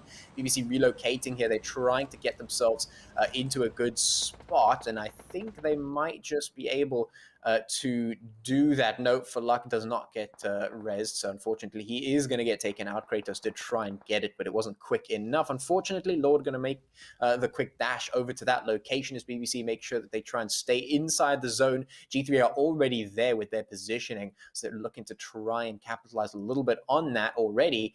But I mean, just look at this arena that we've got going. I mean, all these teams, they have their back against the wall, quite literally, with the blue zone moving in. They realize that they're in this giant ring where crossfire is just the name of the game at this point. And so really what this match is going to come down to is which teams are able to utilize those utilities. And there it is. The nades come through. BBC getting exploded there. G3 and C Esports on either side of them, keeping that pressure really good. The smokes have already been popped. Yeah. And as I mentioned, I mean, it really is a utility game at this point with all the lack of cover that they've got, and it really becomes this tactical game of trying to see if you can force out an opening on your opponents. Definitely. Patchy, there's something we're not talking about. Did you see Influence's Rage eliminations? 17? Hello? Woo! That I did not notice that. I that is a lot. That's quite impressive. They're obviously amazing. out for blood. Yeah, definitely. We didn't get to speak about it because we just didn't get to notice it. But now we see everything sort of unfold for us because, like you mentioned, the only open play areas that are available are already accompanied by BBC. You can see Hansley trying to find himself in a good position, and that could potentially be trouble for him. He is quite low on HP right now, and the rest of the players like Mercury and Sully could potentially be rotating with the blue zone, and then we get to see that happening. But Buden's just putting in trouble here for BBC because that is his second grenade connecting and a knock coming out on Kratos. This could potentially be troublesome for BBC, but Buden doing exactly what he does best. But unfortunately, Hansley, with the positioning he's put himself in, he's managed to get the knock and also potentially save in some placement points here for BBC. 7AOK trying to make that rotation, but they're getting eaten out by the players that are already ahead of them, like the Influencer Rage, like C as well. There's Kratos finally getting eliminated, and that could potentially be a confirmation over there. Manfulus and his partner Mastery now needs to rotate, but it's not going to be easy. I think this is potentially going to be an Influencer Rage win with the way they've been dominating. It so could be. Yeah, this is kind of crazy. You saw one of the Influence Rage players push forward, drive a wedge down the middle. They've got themselves such a good position. BBC going to get eliminated, and yeah, it absolutely is. This is an easy one. Kira about to get eliminated. No HP, no friends, no time, absolutely nothing in his favor. There's the final moment captured right there, and it is an Influence Rage victory, and that is quite a substantial victory. And it's not like Influence Rage even needed this. They just went for it, and I actually like to see that. Because they are a top performing team right now, but they didn't just give up and say, all right, you know what, we're on the top page, we're top 3, let's just sit back and relax. No ways. They just jump into the last weekend, in the very first game of the last weekend. They're just like, we're getting it, boys, let's go. And they just drop a straight legendary chicken dinner. I mean, I've mentioned this, like, the perspective that these top teams will be putting in a lot of the pressure. Like, this wiping off the leaderboard onto the pressure teams, and we're seeing that. We really are seeing that out from Influence Rage Africa. Well, thank you everyone for joining us. This was Umzansi Esports League Season 4. We're just going to cut it there. It's fine. We know. It's okay. Listen. Listen. Patchy, was that the highest kill count we've seen this season? I'm not entirely sure. It might just be. To my recollection, it might be very close, if not actually take that title. It was quite close. But I just have to reiterate again. I love what just happened with Influence Rage right there. Too many times do we see a lot of those top teams who are secure in their spot kind of just chill. And there is an argument to be made for that in terms of like, yeah, we've made it, we've done the work, let's just sit back and relax. But there's just something about a team that's like sitting right at the top who decides to go in and just drop that, like Influence Rage just did. There's something about that that's really, that's cool. That's cool. I think it's just throwing down the gauntlet a little bit for these teams. Like, hey, we're not going to give you this one for free. If you want to get past go and collect your $200, you're about to fight. You're about to fight. Ooh, the pressure is on. Influence Rage is here to just shut everyone down. And that was just the first map of the final weekend of the semi-finals. I remind you, these are the semi-finals. Now imagine what happens when we get to the finals. For now, I'm going to leave you to imagine that while we go to a short break. When we come back, of course, we'll look at that scoreboard. We'll look at the next map and see, if Influence Rage is just going to do this again. Because if they are, stay with us. We'll be right back after the break. A lot of trouble.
Welcome back, everyone, to the Crunch Week, the last weekend of the semi-finals for the Umzansi Esports League Season 4, brought to you by Nodwin Gaming Africa. So we've had a interesting Erangel map. You know, Influence Rage decided, listen, I know we're on the first page of the lead, but we don't care.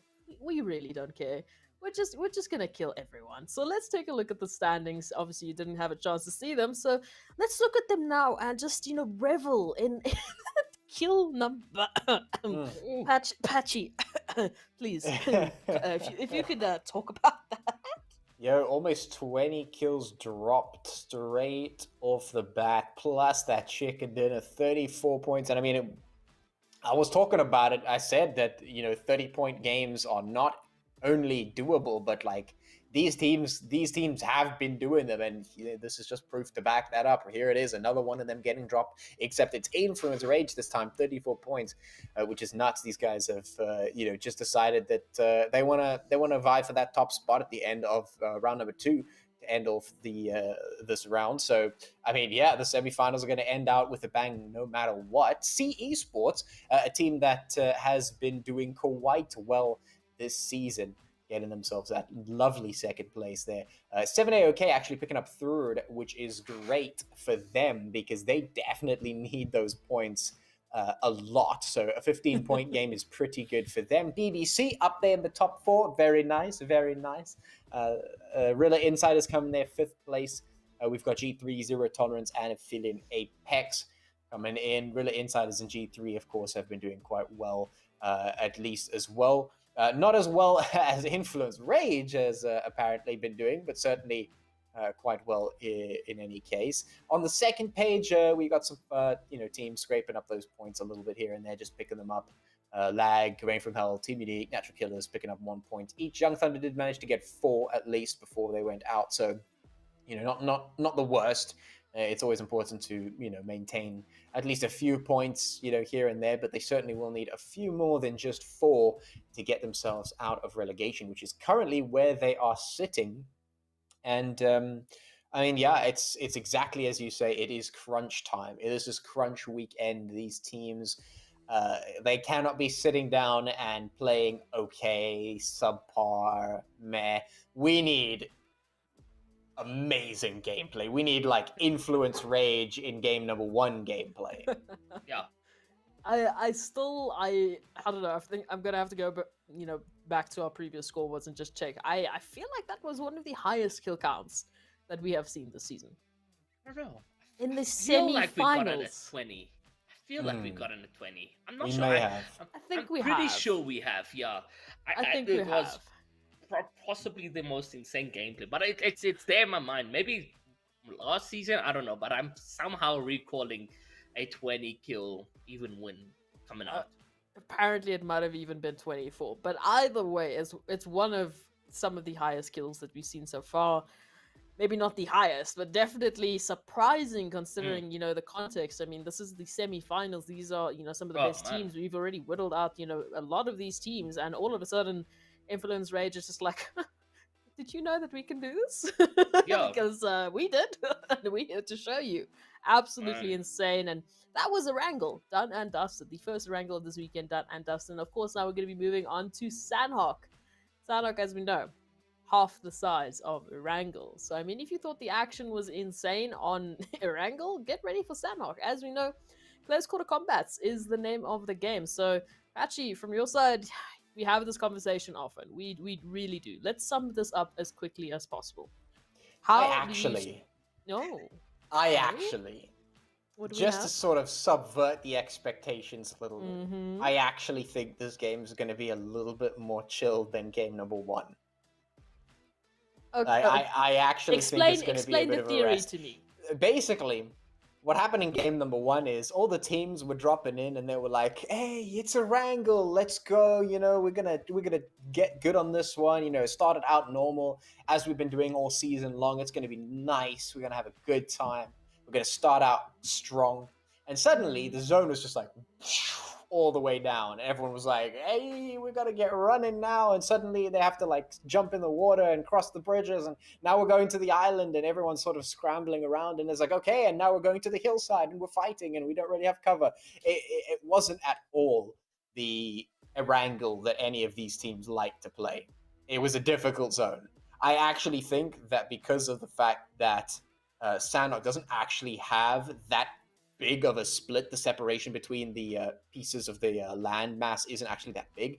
So I think it's a little bit easier on that front in terms of movement. The zone can't do as many crazy things as it did in game number one. At least that's the theory of it. Let's hope your theory sticks, because yeah, that zone was absolutely brutal, as we would expect. Nothing less from the Umzansi Esports League Season 4, brought to you by Nodwin Gaming Africa. We are on the second map. It is Sanhok, and of course your lovely casters, Patchy and Ira, will be taking you through the action as our players are jumping out of their seats. You better stay in yours, because the action is just starting. Guys, take it away. Indeed, it is just a beginning here on map number 2. In our Sanhok map, it is definitely a smaller map, but I think these teams will be capable enough to slow this game down and try and get a little bit of a breather in compared to what just happened to them. I think they're going to want to take a little bit of a step back, and it looks like the zone is fine. It's not the best, not the easiest, but it's certainly manageable, and I think it's a lot better than what they had to work with in game number 1. Yeah, definitely. I feel like I'm going to contradict what you're saying. This is not going to be a chilled game. The only reason why I say so, I feel like Erangel was chilled. Erangel was actually chilled. The only reason why we had such a massive explosion was when those many teams had rotated near each other and eliminated one another.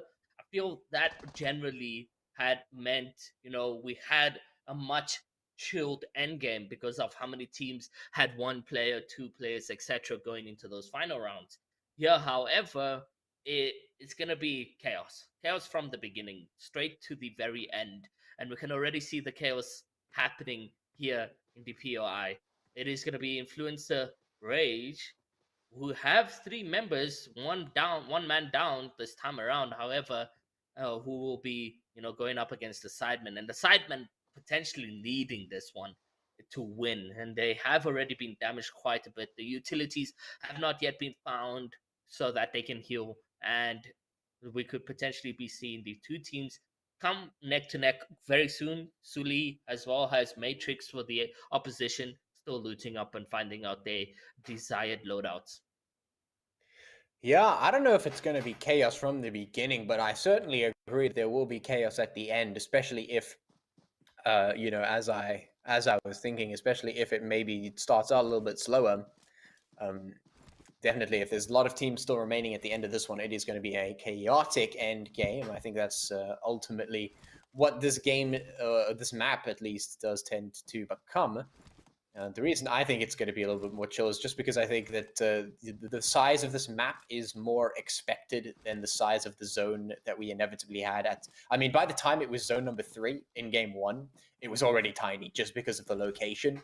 Versus now, I think the teams know the sizes that they're working with. They realize it's not as much space. I think they're a bit more prepared to get things going a lot quicker. And I think that's going to lead to more teams being alive at the end of the day, which is therefore going to generate a whole lot more chaos, because that's always what happens. If you have lots of teams surviving to the end, you get crazy stuff happening. But we still have to look and see. Maybe they're just going to get right into the thick of things straight off the bat. And it looks like G3 and Rain from Hell do certainly have that in mind. It's possible Tomac and August quite close here, so some fights could break out. But so far, teams just putting their feelers out and seeing what is going on, getting themselves looted and equipped and ready to go. And of course, the fights will begin to happen at some stage, as they inevitably always do.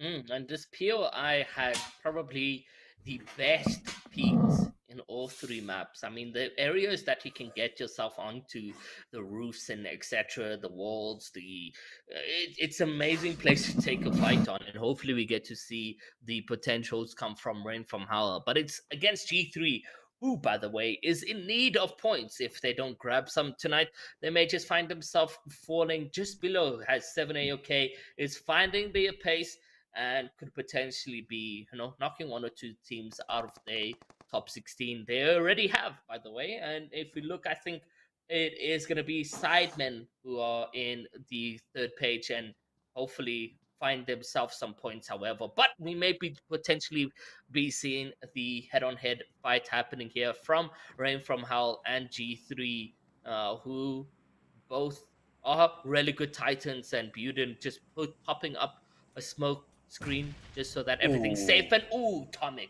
You have to love to see that one coming out from Tomic, who managed to throw in a successful calculated grenade, and that had mean now that Rain from Hell are in a tough position, one man down, knocked, however, not yet confirmed. Will they be able to change things around? A 3v4 against G3 is not likely going to be happening. That was a very nicely placed nade coming through there. Buden going to get taken down there as the rush comes through. G3 trying to pick up the kills on towards Rain from Hell. Skull does go down. Fleco gets knocked as well, though. It's not an easy battle for G3, but it looks like they're going to win it out, and they will definitely do exactly that. That was almost a fight that G3 lost. That was very close to being an L for them, but they managed to scrape through, and they managed to keep their teammates alive for the most part, which is actually the biggest win, I think, for G3, and they tend to do this quite often. You know, they even if they go into a fight and it's a costly one, like that one was, they still manage to keep their players alive. You know, even though they've got knocked, they get them back up. They made sure they're not, thirsted, which is huge because G3 tends to keep most of their players alive. And if you ever find G3 still alive in the final zones, a lot of the time they have most of their players still alive, which is huge. I mean, that's a huge bonus, a very big advantage over a lot of other teams who might be very low on players. So yeah, they're going to continue to maintain that, keep their team alive for the time being. We still have a little bit of a tussle there. Sully getting taken down as there are a couple of shots exchanged in towards Paradise Resort as well. Things just starting to happen. You can see the map is spread out. For the most part, the teams are kind of spread out around the place, except for the concentration of teams in towards Paradise Resort. And of course, up just next to Hatin there in the northwest.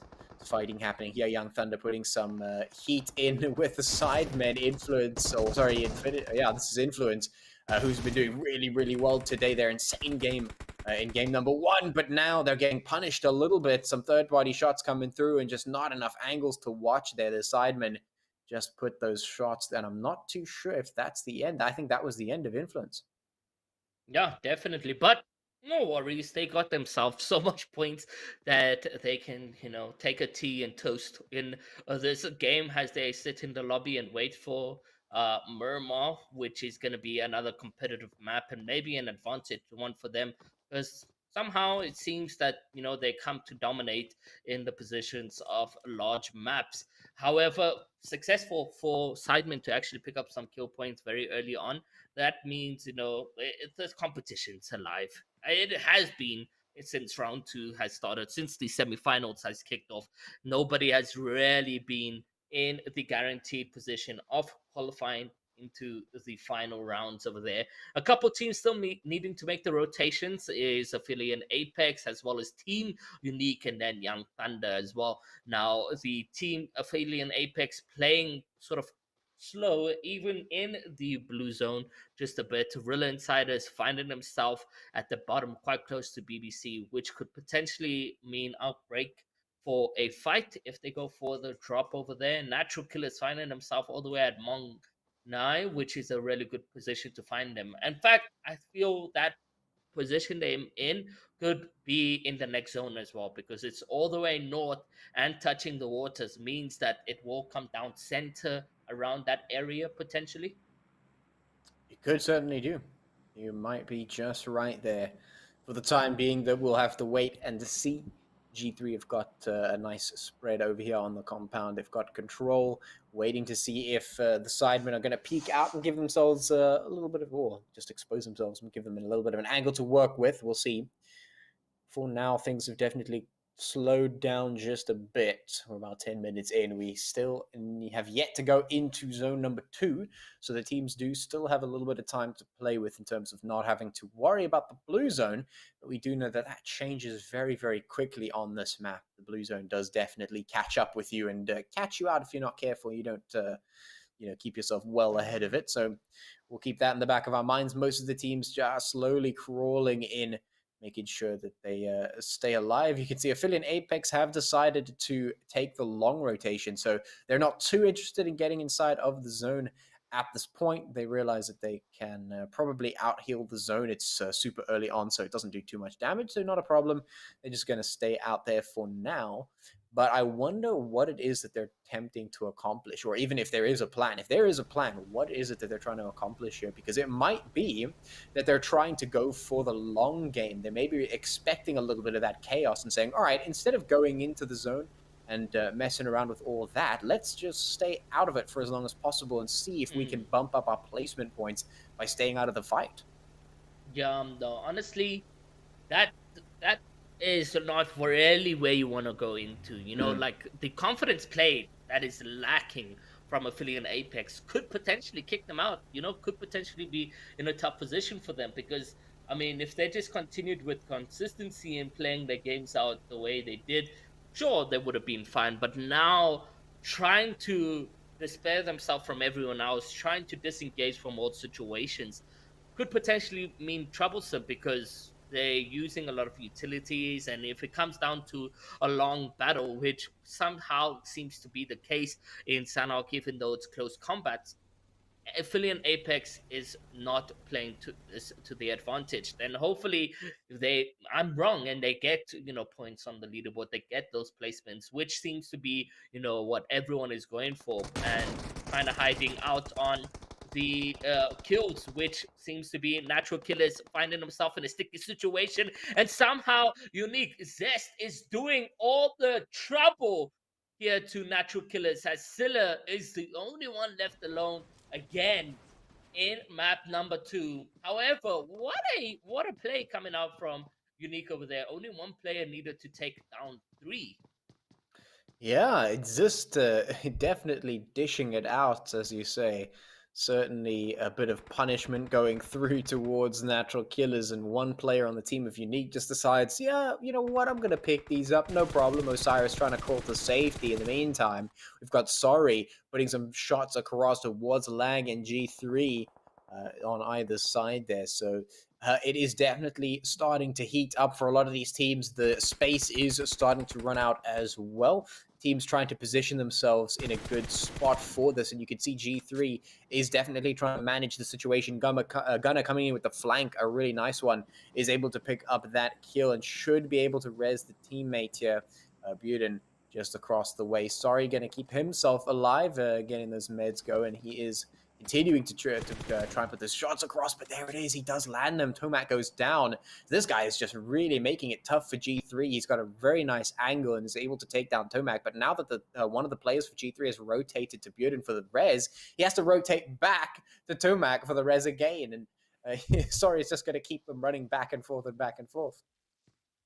Yeah, exactly. Tomac quite, in a sticky situation. You mentioned G3 has been, the team to always keep their players alive. Do you see them clutching a Tomac revive? Ooh, that's a tough one. I feel like they should go for it, but at the same time, nope, it's not going to happen. There's instantly just everything I was about to say gets taken away. Yeah, I feel, it would have been nice, but I think in situations like that where you've got so many angles on it. This is actually something that happens in Sanhok a lot more than people realize because it's such a closer map and it's a lot smaller. People expect things to get really up close and personal earlier on, but these teams have become really, really good at spacing out on this map. And the proof is here. You can see G3, Sorry, and Lag, all 3 of those points on the sort of triangle are actually quite far away from one another, respectively, but they're still fighting and they're not doing that whole get up in your face kind of push thing. They're still taking those longer range engagements despite the map being so small. Yeah, well, let's see exactly what will be happening.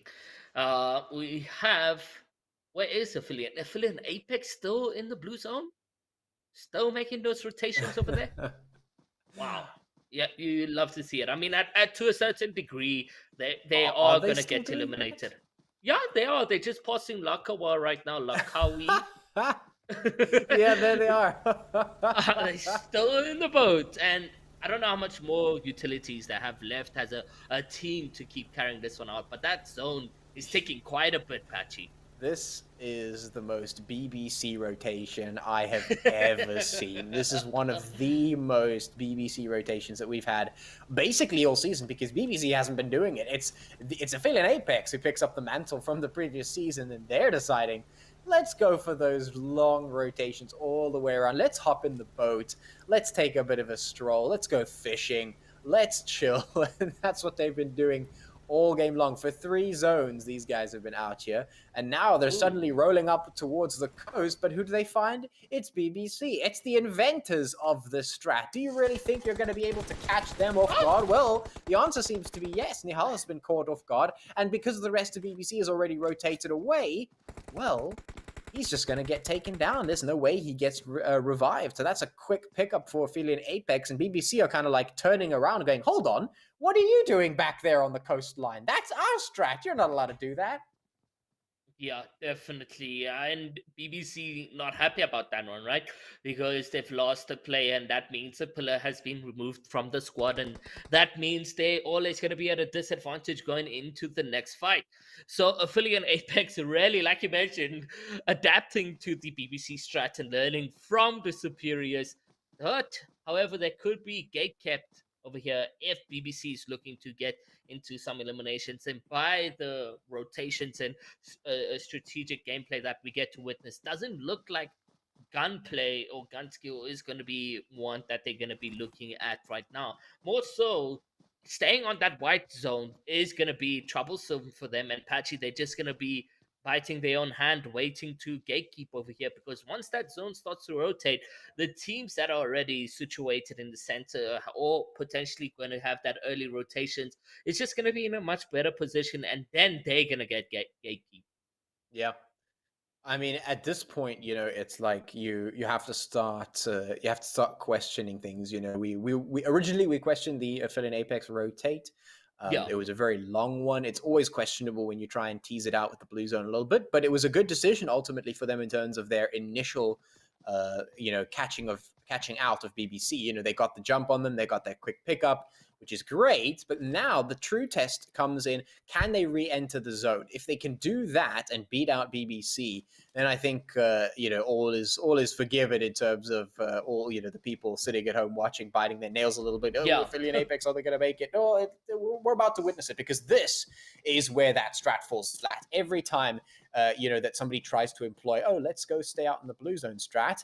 It's always about re-entry into zone. That's where the teams usually start to stumble. So we're about to see if Aphelion Apex is going to stumble. They're starting to come through. Rusty taking the north approach. The rest of them coming in from the south, cold all the way at the back line. And it actually looks like BBC have made the smart decision. They're just going to rotate immediately, which is exactly what they need to do here, because like you were saying, if they stick around too long, it might just get, the tables might get turned on them. So they're going to take off immediately, which is a good decision. Both of these BBC players still alive here, going to just relocate and make sure they're inside safety, which is the win condition that, Ira, you just pointed out, trying to stay inside the zone rather than trying to fight out in the blue zone, which I think is definitely going to start to come in to play now, because as you can see, the zone is very, very small. It's about 200 meters across maybe, but all of these teams need to start making their way in there, and you can already see that's becoming a problem. That's becoming a huge, huge problem for a lot of these teams. That space is not a lot, and the cover is kind of dotty.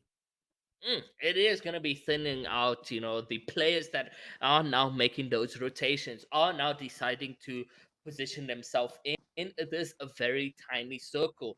And for the likes of Aphelion Apex, may potentially be in a sticky one. They might go right side or they might go left. So we'll see what happens right now, Patchy. But it does look quite interesting on exactly what's happening and what's going into play over here. Yeah, certainly is. Now we just have to wait and see. BBC have managed to relocate. 7 AOK is still alive just beneath them. And now Aphelion Apex have to make their way into the safe zone once again. They have to get their entry in there, and we'll see if they can make it happen. On the screen, we've got the Sidemen just up ahead of Esports, Bernini and Wizard. They're going to have to deal with Sad Boy, who's slowly crawling forward. Have they noticed this location? Brunini actually going to get up immediately, gets taken down by Sad Boy. That's a lot of damage done, but the knock doesn't come through. Sad Boy now on the hot seat. He is being tested, but he is coming through. He is getting a pass on that test. He found Wizard, and he took him down. Bernini, of course, getting in a very difficult spot, but the res should be able to come through. Now the question is he going to peek out in the nick of time? Yes, he will. He manages to defend Sad Boy, and both of those C Esports players go down. Now one trying to land a nade. It's a bit of a third party, but it goes to Bernini. He gets taken out, and that just gives them the go-ahead signal. G3 coming in with another third party to add on to their kill score. The Sidemen will come away from that battle victorious thanks to some third parties from two other teams. And they're just going to retreat back into the safety of zone here. One still alive, keeping the lag. The hopes and dreams of lag in this game. G3 off in the distance, might need to rotate a little bit. Some nades going in towards Sad Boy, but he's still alive. The Sidemen just going to snake this one out in the grass for the time being. But as you can see, things have certainly started to get difficult. We're 10 teams remaining at the moment, 25 players left alive. Up comes Sad Boy, just pushing a little bit further ahead. And, well, all of these stragglers are going to have to answer the question of whether they're worthy enough to stay alive into the final zones. I mean, Lag 1 is in line of sight of Sad Boy. If Sad Boy is able to just look at that brick, he will be able to get a free elimination. And just as I say that, 1-9 is just making a rotation over there. He was in line of sight, but now behind a brick that won't be able to be seen by Sad Boy over here. Sad Boy looting up in the blue zone, taking up quite the damage over there. But blue zone's just a door away, and now he's back in the zone. He's going to be healing up, getting back to that perfect HP. But look what we have here on the other side. BBC, everyone sort of making the same rotation into the next safe zone. Will they be able to pull off the spectacular gameplays is the question. Has Team Unique seemed to find themselves in a tough one? Aphelion Apex is the one to be dealing the damage across over here. Cavera being taken out over here by Aphelion Apex as well. And we do have the two teams of a Team Unique as well as Aphelion Apex knocking door to door. And all that's in between them is a smither of grass, which will now mean that they now need to make the rotation, the pressure of the zone as well. The players in front of them is going to put on the action, and Team Unique somehow sit behind. They're sitting the zone, and it is going to cost them quite a bit because that zone is taken for Mercy. It's taking away the living HP that they have on them right now. Manifold is able to get revenge onto the Aphelion Apex, who have taken down the Cavera players over there. Team Unique finding themselves in a tough position as they try to heal up, but the damage from the G3 is going to be present over there. And we can see Sicko with the confirmation coming in. Colt still in the blue zone, but for how long will he manage to stay alive, as now there's 8 squads remaining and the action is going to start unfolding. They're going to get closer and closer to one another. Sidemen and G3 and 7AOK are all in this one to make it happen. I'm loving how 7AOK is just trying to redeem themselves the very last weekend where they are needed to go into the finals of the Umzansi. Will they have enough points to grasp in, however, Sanhok to continue the points that they have been doing in game number 1? Well, that certainly is the question, and we just have to take a moment to realize how many teams just got caught out inside that blue zone. It's ridiculous. So many teams got wiped out because of that chaos. But now we're down to top 6, 12 players left alive here. Zero Tolerance with a very nice, strong team coming in from the side across the road. They're coming in to assert a little bit of their dominance over that zone, and in fact, they might just be able to get a pretty good control of it as well. Zero Tolerance just up ahead of 7AOK, who, as you questioned, is this team going to be able to put in the performance necessary to keep moving away from relegation? We're about to find out. G3 up ahead of them, so it's going to be a bit of a fight. The Sidemen off just up ahead of that, and it looks like Zero Tolerance will cross that road as well. So they have definitely taken up quite a considerable presence inside this zone. They've come to string themselves along and try and get some angles in. It should be good for them to utilize. We'll see if any of the other teams get into a tussle. And it looks like 7AOK assaulting G3. Manfila's going to come through with that instant thirst on towards Gunner. Just not playing around right here. 7AOK know that they need to pick up absolutely everything, and they are taking the risks. They are getting themselves that confidence and just going straight up in there looking for those points. And now Skull, he's doing the same thing, but on the other side, he's chosen Zero Tolerance to go head-to-head with. He's already going in head-to-head with Ski-Doo, but he loses the fight and instantly gets taken down. The thirst will come through onto him. And unfortunately, 7AOK not going to be picking up as many kills as they were hoping for, but at least they did win a fight on one side of the two sides that they decided to have a fight in. Aphelion is still alive here. Yeah, no, man. They're really doing well. 7AOK is doing just okay over there. Now we're getting into the final moments over here, and then Manipulus just being confirmed to be eliminated, and that's a team confirmed out of the lobby. Fourth place, if I'm not mistaken. 0-2 Tolerance is still alive in this one. 4 players, and they just seem to be sweeping up. Bad Boy down and knocked, and now it's all down to the single player that we have over there. Buden, however, is going to be happy with what's happened over here, because the second place seems to be exactly what he may potentially get. But a team zone player trying to go in for the heal off is exactly what's happening. So now Sidemen come out in second place, and congratulations to them. I think it is a 0 tolerance win. It is definitely. There's no ways he out heals the entire squad. Yeah, that would so be now, that would be a little bit much. So now we just wait for this to sort of bleed out, and we can see Vortex, and then we're just like, where is he? But no, just a couple more bandies left for us over here, guys. At this point, I would give up. I mean, you're second place. There's no way you get the win. Yeah, he's just confirming it. Like, he had to make sure that it's a second place finish, but he does it. I just have to say, that was the most G3 way to end themselves off in that one. Like, that's the kind of gutsy play that we expect out of G3 at the end. He just goes for he's like, you know what? It's me versus everyone else. I'm just going to peek out. I'm inside the blue zone. I'm dying anyway. I'm not even going to do the heal strat. I'm just going to peek out and see how many people I can take down, which is the kind of cheeky stuff we expect out of them. And they make it up into the top 3 there with some kills in the pocket as well. But yeah, 0 tolerance. They came in there with the numbers in that final couple of zones. They came across. They took possession of a decent amount of space. They had a really good chokehold on that final zone right at the end. And then them winning the fight against the 7AOK team pushing in from the side and a couple of the other pressures they had from the side. Winning that fight was super important because that gave them so much more pressure. They had all of the space. And then, after that, it was literally just a couple of rotations in from that zone, and they were able to get themselves that win. And I mean, when you have the numbers like that, then what can you do? You take the win. I mean, it was quite surprising to see Influence Rage taken out so early on into the the map. I don't know. Based on your prediction, you think it went as you expected, Patchy? I mean, it definitely didn't pick up super quickly. I think the teams, like I said, they've become very good at playing a lot slower on Sanhok than previously. In the past, a lot of teams, they didn't know how to manage the space.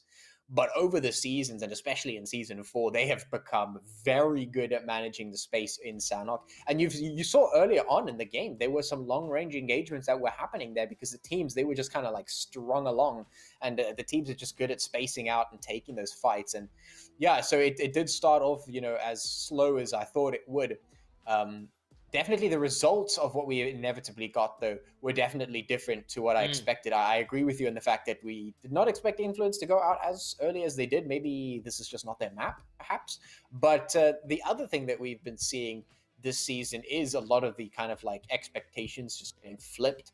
It's suddenly this team's doing really well, and the teams that we were expecting to do well aren't really doing well. And now, it's what's really going on? I don't know. But I think, if we just purely focus on the movements of the team teams that are sitting towards relegations, we focus on Sidemen and Natural Killer. I think they've got a lot more work to do, because if teams like Influence Rage are going to be winning, even if teams like 0 Tolerance are going to be winning, that's actually a loss for them. No matter where they place, if teams that are at the top of the leaderboard are taking all the points away and taking the wins, taking the chickens, taking the kills, that means you're not getting what you need to be to get out of relegation, which means that's where you're stuck. And right now, that's where a lot of teams are finding themselves. And we don't have to remind you that right now we're in the final weekend. This is the first day out of 3, and each of these teams has a limited amount of time to play. So Yeah. every single game counts, and if you're not putting the points on now, you're worried. Exactly that. I couldn't have said it better myself. And of course, next weekend is the promotion relegation matches. So there's a lot of action and also a lot at stake. We're going to go to a short break. When we come back, we'll take a look at the standings of Sanhok and obviously prepare for our final map of the evening. Stay with us. We'll be right back.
Welcome back, everyone, to the Umzansi Esports League Season 4, brought to you by Northern Gaming Africa. So, second map done and dusted. We'll take a look at those standings shortly. It was not to spec of what Patchy was expecting. So, his Yeah. analysis Nah, it was still history. 100%. His I'm still analysis 100% history predictions. is just it's going a little bit low. It's going a bit low, Nah, It's just, still about 100%. Maybe come on, 101. Patchy. It's semi-finals, man. I need you to bring it. But take us through the standings, please. Listen, if you want me to bring it, I need consistency. Right? These teams have but anyway, I digress. Here we are with the standings. Zero Tolerance clapping out a 23-pointer for that game. G3 close up with 20 points in position number 2. And the Sidemen actually sweeping away position number 3 with Aphelion Apex getting 4th.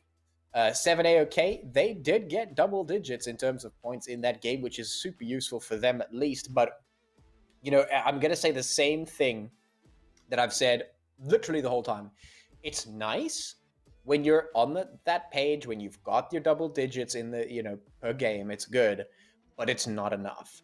Like, you need more than this if you want to get out of relegation. If you really, really want to get out of relegation, you need more than just 11 points, every game. It's good, but it needs to be better because everyone else has already done so much that you're in a difficult position now because you have to do even more. You have to do even more than the teams above you, right? And that's kind of the position that a lot of these teams are sitting in. If we turn our eyes towards, for instance, the likes of, as I was saying, 7AOK or even the Sidemen are just barely out of relegation at the moment. And at any moment, at any game, at any turn, that could be swept out from underneath them if they're not careful, right? They have to be consistent, and the performance has to just sort of like increase a little bit to try and get them as far away from relegation as possible. Because, I mean, even if you get over that line, that's not a guarantee that you'll stay there. There's still teams underneath you. There's still teams above you. It's not just a case of, oh, I've gotten past this mark. That mark is always moving. It's always moving. So you have to do the same and then more to even just to keep up with it. So you have to do more to get ahead. And that's really where the teams kind of like, start to fall short. Like, there's a lot of work that needs to be done. And yeah, I mean, 30-point games might just be where you want to start to throw your eggs, like go look for those kills as much as possible. And I think if anything, Influencer 8 showed us a really great game 1. That's what you got to do. It's exactly that. And I was looking at it when we started tonight. Influence Rage is one of 2 teams that was actually at triple digits for kills alone. We're not even talking points, just triple digits for kills.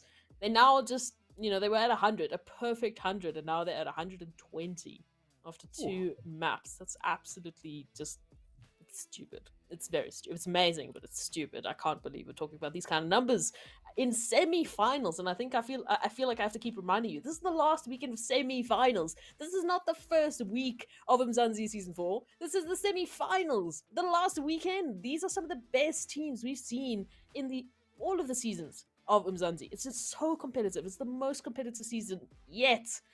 And teams like Influence Rage just decide, I'm going to drop 20 kills in half an evening because I feel like it's actually insane.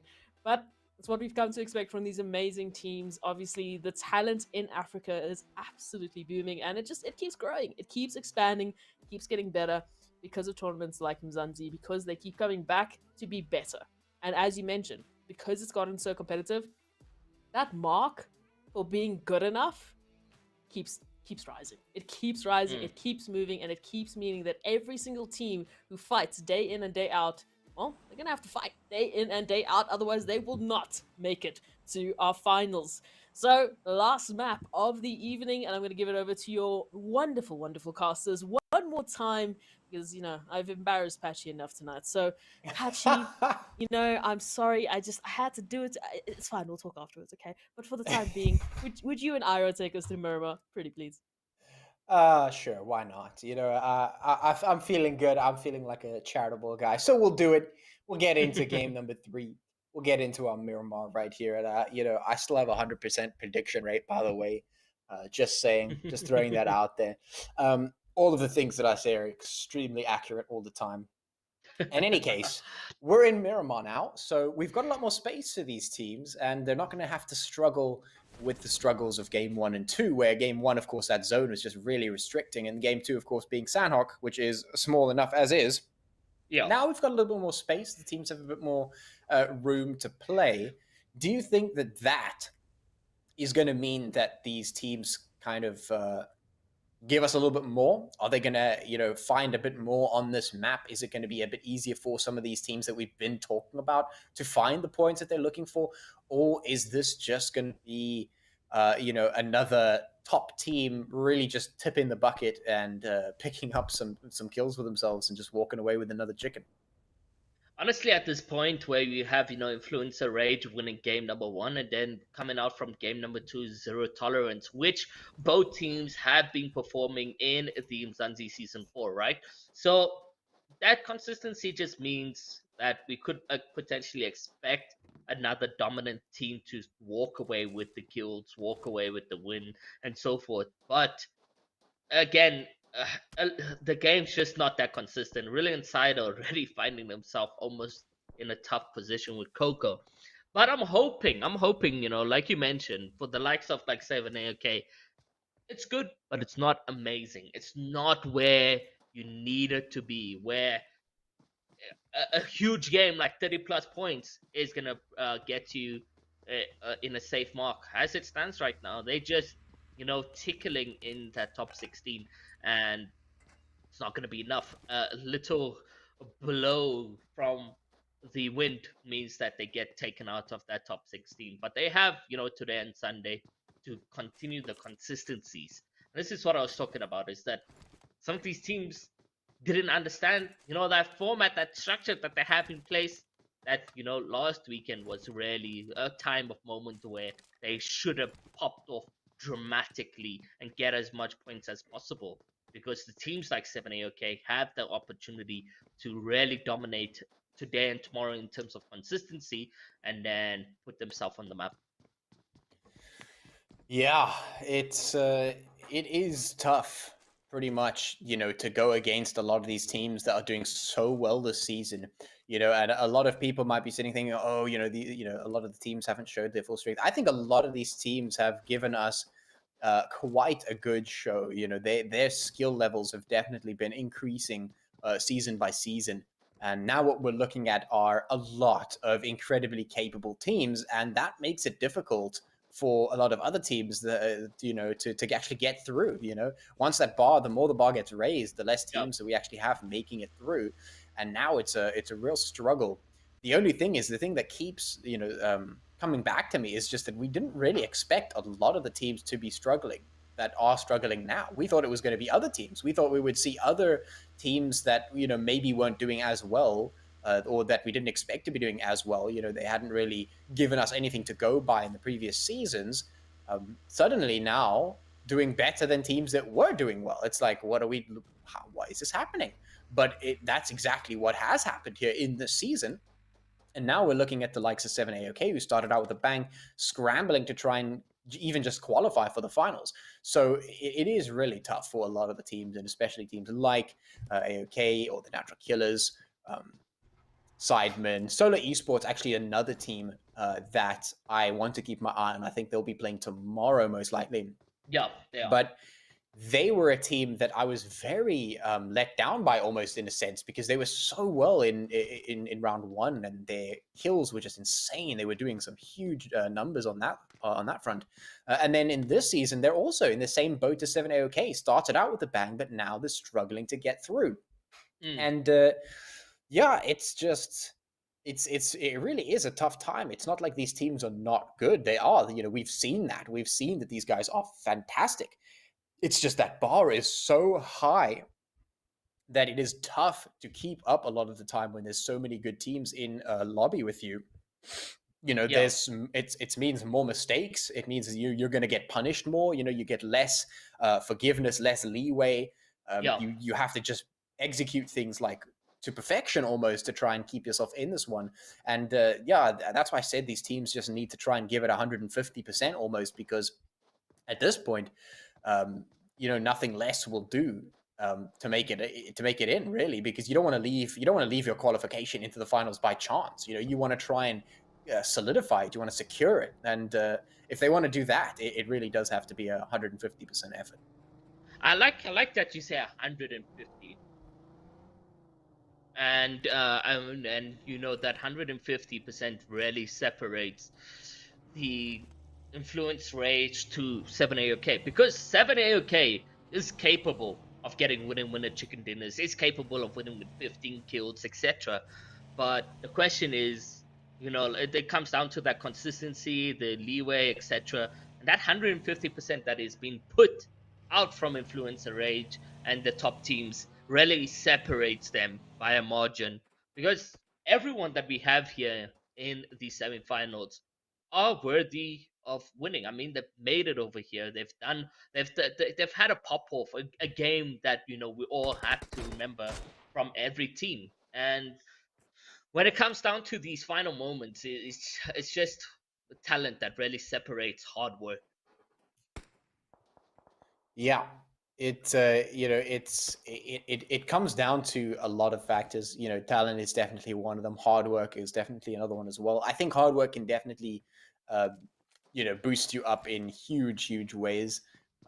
That's a whole different debate. That's like a whole another conversation in terms of like what's more important. Ultimately, at the end of the day, we know that these are capable teams. All of them are capable teams. They can make it happen. We just have to see how they react in every situation, because a lot of the time it's not necessarily whether the teams are good or not. It's actually whether they reacted correctly to the situation, because we know that, like, in an isolated gunfight, sure, maybe this team will win, or in an isolated system, this team is obviously, they're so good they can win easily. But when it comes to real gameplay here, there's a lot of mistakes that happen, a lot of things that get forced out, a lot of unpredictability that comes through in every game. That's just the nature of Battle Royale, at PUBG. And that's how things go. And suddenly, things don't really go to plan, and you have to see how the teams react to those situations. What happens when you don't get the zone in your favor? What happens when your initial plan gets tossed aside? What happens when you don't get the equipment you're looking for? What happens when there's too many teams in a position that you want to be in, or when you get surrounded by enemies? All of these factors come into play, and we see a lot of the time, the pressure gets so much that the teams sometimes just make the wrong decision, and that's really what it comes down to a lot of the time. So right now on the map, we've got G3 right up ahead of us. Unique has rolled into the vicinity. They've got a little bit of Overwatch as well. You can see Sorry has got his eyes forward towards G3. So, of course, as is classic, as is customary here on our Miramar maps, we're going to have some of those long-range engagements. Unique is looking for a little bit of a pickup. And actually, if they take G3 here, it could deal a little bit of damage to them and make their push to the final zone a little bit more difficult, which would be a win for a lot of other teams who struggle against G3. So this could be a useful battle. And of course, for a lot of the teams that are trying to get as many points as possible, any amount of eliminations is good for them. Yeah, literally any amount would be satisfactory, and hopefully we get to see them doing exactly that. So let's see what happens going into these final rounds. But again, that's the gameplay coming out from everyone. The rotations are just okay. They're not really too dramatic in terms of pushing players. Yeah, and we'd have to wait and see with that zone up in the north. The rotations are going to be coming through from the south there. Feeling Apex coming out of La Bendita there. We're still waiting to see if Unique is going to engage G3 here. Looks like they are going to be just hopping in their vehicle, rotating away, just doing their due diligence. They're not going to take any prolonged fights. I think relocation in this map is quite useful. You do cover a lot of distance, so it has to, you just want to make sure you're inside the zone and in a favorable position. Looks like a lot of teams are actually just making sure that they are relocating in what is inevitably going to be quite a packed area. You can see all of the teams are basically just flocking in to the centralized portion of the zone there, and that's obviously to give themselves. All right, and obviously that's just to give themselves a little bit of a good position inside of that zone. Obviously, they want to make sure that they have a really good strategic position in terms of being able to easily rotate into the zone when it shifts inevitably, but also when you're in the same vicinity as all the rest of the teams, that opens up a lot of opportunity to take fights and potentially pick up some kills, which is obviously points, 1 kill, 1 point. So if the teams want to get points, this is the way to do it. Centralize inside that zone, strategically locate yourself, and then take those fights. Go for it. That's what you have to do. You have to pick up those fights. You have to go looking for them, because they're not going to come to you. And especially on a map like this, you've got to look for the angles. Even if it's a long-range engagement, a fight is a fight, and you need to look for it if you're looking for points. Otherwise, you end up with a situation, if you theoretically think about it, if nobody took fights, everyone just played slow and safe, you have all 15 teams, getting into that final zone, and it's just chaos. There's no skill in terms of being able to, strategically position or rotate or move or even take gunfights. Sometimes it's completely random. You're just caught in the middle of a crossfire, third party, fourth party, fifth party, everyone's going nuts. There's nades flying all over the show, Molotovs, the shots are just flying through, everyone's running out of bullets and meds, and, it just gets crazy. So, yeah. At this point, the teams know they got to get in there. They've got to make sure that it starts to happen, and that's exactly what they are doing. They are positioning quite close to one another. They are ready for the fight, and it looks like Natural Killers have just started one with lag, or vice versa. But Roshi has just gotten himself taken out there. Sella, the last one in this house, and he's just about to go down as well. Goodbye. One just takes him out. Thirst comes through immediately. And there's nothing much to be said about that. The Natural Killers just getting taken out. Then I think they might just be all gone. Yeah, I think they've been eliminated. Young Thunder is looking like they're about to follow as well. It's like, yeah, we want to get in on that getting eliminated action too. Yeah, no, it's crazy how that outbreak has just happened over there. And the Young Thunder Superior seems to be the only one who... Oh, no, Snake Eyes and Superior out from Young Thunder, which is good and all, but it's not going to be enough going into the final games. Yeah. For sure.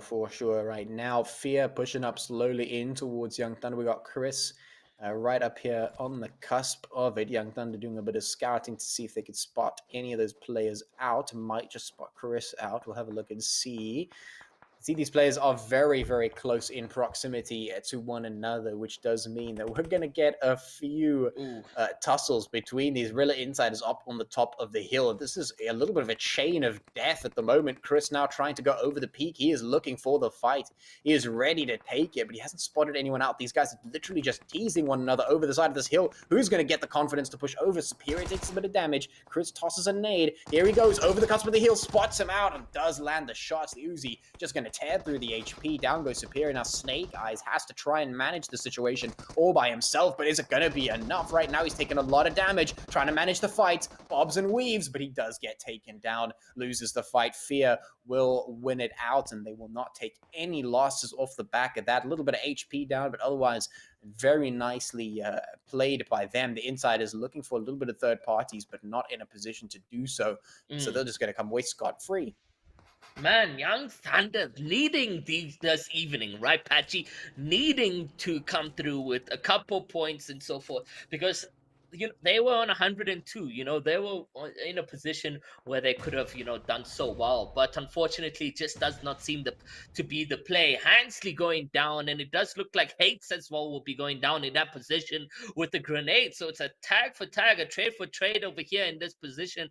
Will Influencer, Nico, and Mercury be able to bring Hansley back in this one? And then the fight and 3v4 situation comes into play. But no, as Vortex, he manages to get in a throw, takes down Mercury as well as Hansi, and now Sully trying to get into the play, trying to help out, but Zero Tolerance doesn't look like it's going to be giving them the helping hand as Nico jumps into the building, but he is dealing the damage. However, 3v1 on a single body means that it is going to be blood and mercy for the players over there. Sully trying to go in for the res, but will he have enough time on his hands as Zero Tolerance is looking to deal the damage, a grenade being thrown, but it's not going to connect onto the players over there. And by the time they've managed to get that revive, they could have pushed in. It was a 2v1 situation. Now it's a 2v2 as Sully looks over the cliff. He's going to be taking in some damage from the side over there, hides in behind for cover, but what can he do? Mercury heals up quite a bit, but he's damaged too, and there goes some damage across the board. And now Mercury trying to beat him off, but it's not going to work out for him. And as he gets taken down, and Zero Tolerance showing exactly who's the man in the 3 games of tonight. It is an influencer rage, I can tell you that, as Zero is just dominating. 4 kill points already. I'm seeing a huge one coming out from this team. Yeah, and I mean, I was talking about mistakes earlier. That's exactly what it is. Nico came in for the hero play there, and it looked like he might have pulled something off, but he missed the play. He ran straight past one of the players from Zero Tolerance, and that just allowed him to be instantly surrounded and taken out. And I mean, you can't fight 4 angles right in front of you all at the same time. So, yeah, it's just an unfortunate fumble then, of course, with the back foot and the last 2 players, the 2v3, just getting taken down. It's quite unfortunate. But in any case, it is what it is. This is how the game goes right now. We've got 12 teams, 39 players left. Remaining 7 AOKs still on the board. They are currently rotating in from the east, as well as a couple of other teams, including BBC for luck, moving in from that particular location. You can see things are starting to get nice and snug for these teams. They're running out of space bit by bit. I see Ended El Patron looking a little bit occupied here by G3. The Rila inside is still on the board as well in that general vicinity. They've still got the location inside of zone. Not too bad for them, but things are going, or not going to get any easier for these teams as we start running out of space more and more. We've already seen some very difficult fights, but we're about to have a whole bunch more. Definitely. Aphelion Apex finding himself in what seems to be trouble for them. And I only mention trouble is because they seem to be close to teams, and that's not really the strategy that they've opted in for the evening tonight. You know, they've gone in for passive rotations, trying to disengage themselves from any action whatsoever. And if you look at the kill feed, just a little bit of a side information over there, 7 AOK seems to gotten the confirmation and team wipe onto lag, which is very unfortunate over there. But going back to Aphelion Apex, they find themselves sort of in a sticky one, right? Because they're not really looking to be finding any action here in the evening or across the 3 games. But we have Fear who haven't really shown up in the semifinals, unfortunately, with 2 kills and 2 of their players being eliminated. Zero Tolerance seems to be pushing on to this one with an advantage. But we could potentially see them just holding out their position that they currently have right now. A good formation to see over onto C, as well as then potentially Fear. Yeah, could be very, very good. Zero Tolerance on a bit of a roll here, and they're looking to keep that momentum moving forward. They've got a bit of a spearhead into the situation. Fear have been on the back foot, so Zero Tolerance can push into this one. Chris has already been down, so they have some leeway. They have to be careful about C Esports, though. Make sure those third parties don't come through from any of the sides. Outcast moving forward to try and pick up Chris, which it looks like he should be able to do. Zero Tolerance not going to make that push across the way, which is probably a smart decision. You don't want to get taken out by those third parties just yet. Sad Boy putting the shots in towards Aphelion Apex there. So we can see some eliminations happening on the eastern side of the map. Sidemen and Aphelion Apex are in that particular direction. G3 still down south, but there's the zone rotation. It goes down to the southeast, so that's very nice for Team Unique, but not so good for basically everyone else except maybe G3 and Aphelion Apex. The Sidemen could also probably make their way across in there, although the clash with Aphelion Apex is going to be a little bit difficult. The rest of the teams, they have to scramble inside and try and get to safety ASAP. The Rila Insiders trying to relocate as soon as possible. You can see they've already jumped in their vehicles to try and make it in. But things are starting to heat up now. This is where the crunch time begins for our final map of today's games. Who is going to make it out of these 9 teams? Who is going to take the chicken dinner? We're going to find out soon.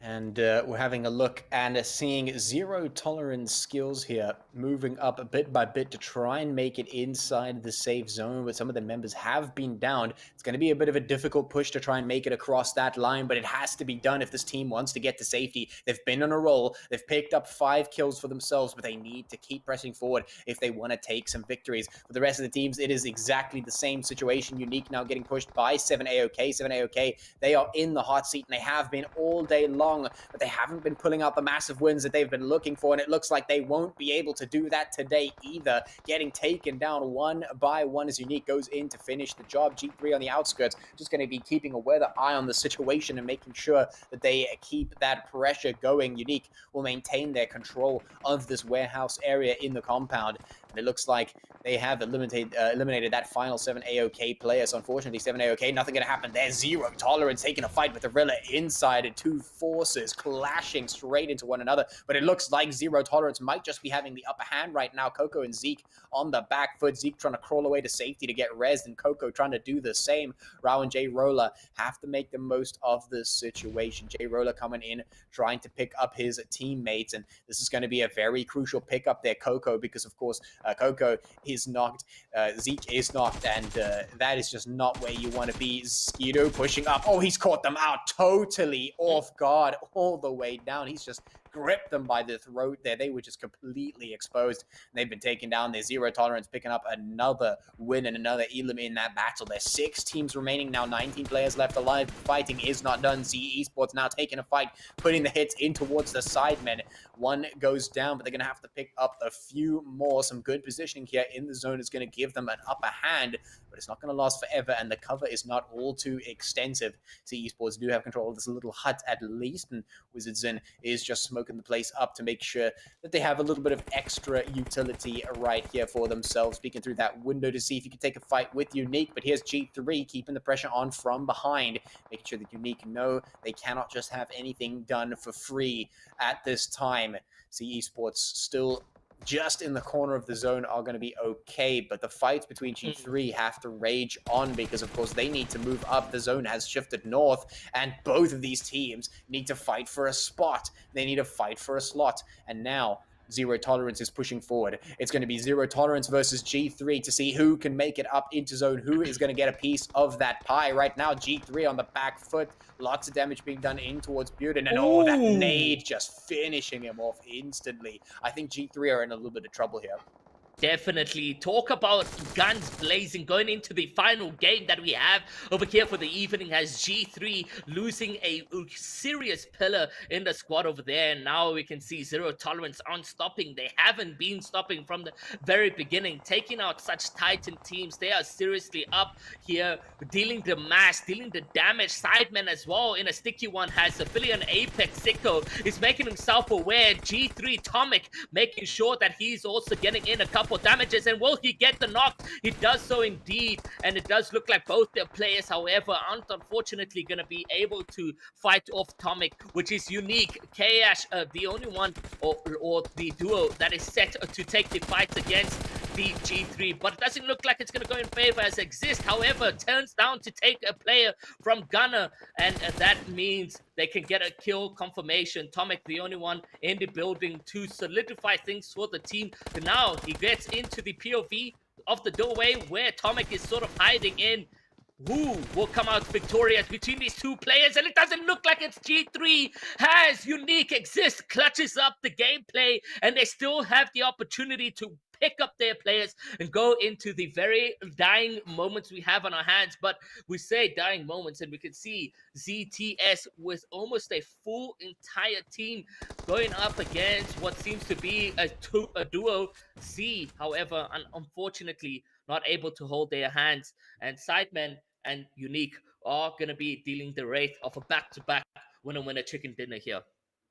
Man, oh man, it looks like we have another game on our hands where we have a top team just coming in and steam rolling the game. It's zero tolerance again here on the forefront of this. Unique, after beating G3, find themselves struggling a little bit. You can see they're a little bit low on the HP. They've only managed to make their way up to the, that limit just at the end there. And now all they can do is try and take the best fights possible, try and do as much damage as possible. Sleepy slowly crawling in, carrying the weight of his team on his shoulders. Let's see if he can steal away that second place finish from one of these two teams. And right now, with Zero Tolerance in the position that they are, it looks like it's Zero Tolerance looking for that chicken. They just have to choose their moment right now.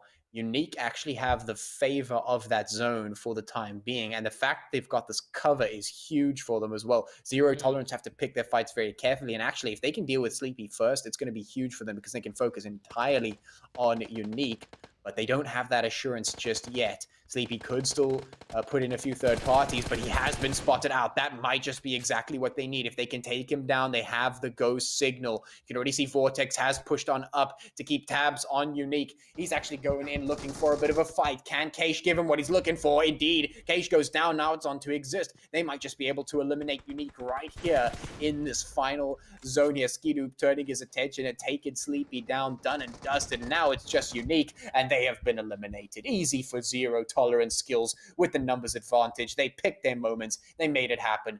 Very, very clean coming out from them all day today, basically.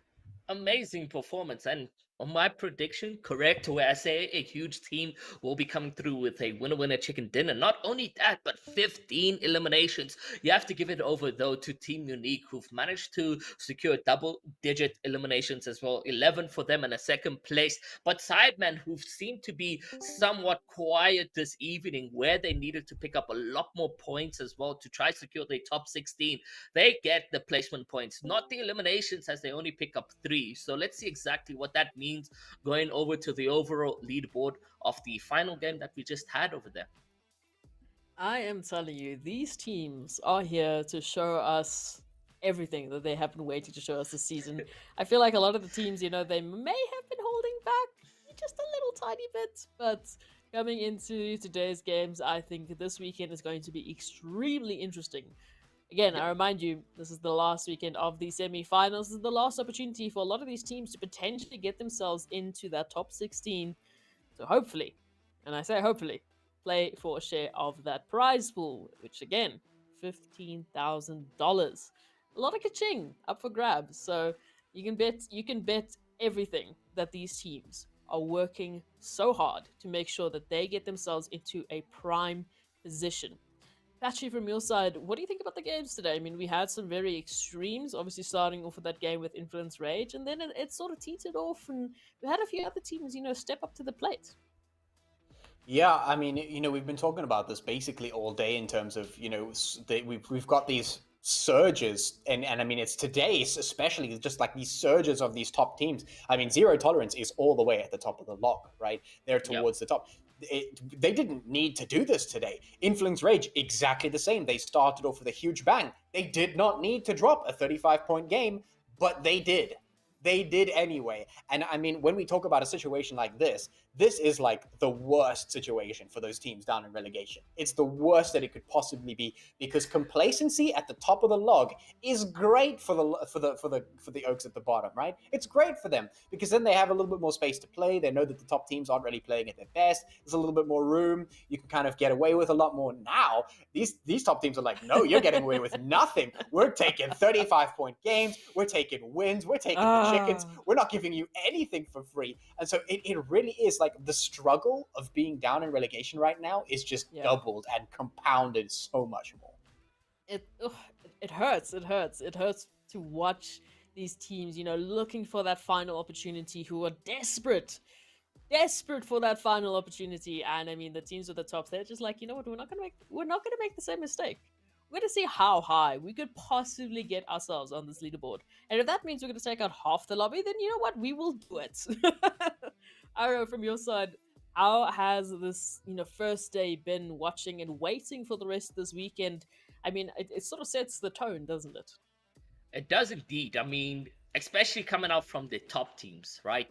Like, if any of the top teams that were watching, like Slime 4KT, the Infinite AF, like, They're like, oh, okay, you did that. I want to do the same. So tomorrow and Sunday is just really not going to be easy for the second page and the teams in the third page, because they set the standards even higher, getting such high eliminations in these final moments, making huge dramatic plays.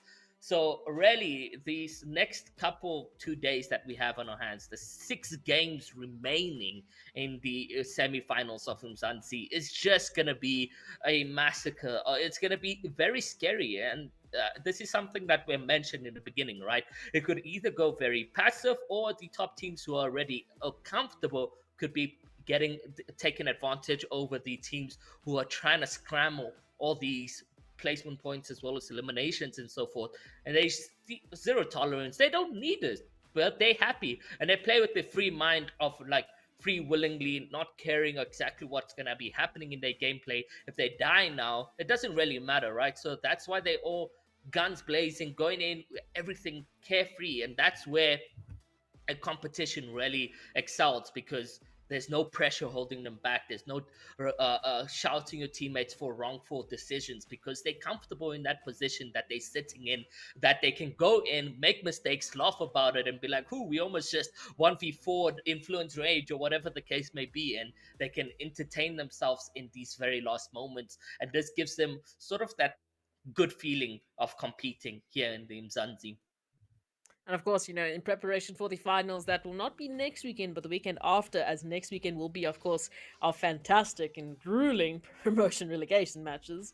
It gives them a little bit of training, gives them a little bit of opportunity to try a few strats out. Potentially, I mean, especially if you have such a wide safety net, you have an opportunity now to really try some things. Maybe be a little bit surprising. And Mm. that's what I like to see, because it means that that sense of competition, it stays alive. But let's take a look at the overall leaderboard. Patchy, if you would, let's talk about this, right? So we've got the Infinity AF in first place currently with 5 winner chicken dinners and a total points of 249. Second place has 240. Third place has 213, because Influence Rage Africa, like I said, just decided casually we want to get 20 kills in one day. But putting that aside, then we start looking at the rest of these teams, and we've been mentioning this, the fact that it is so close.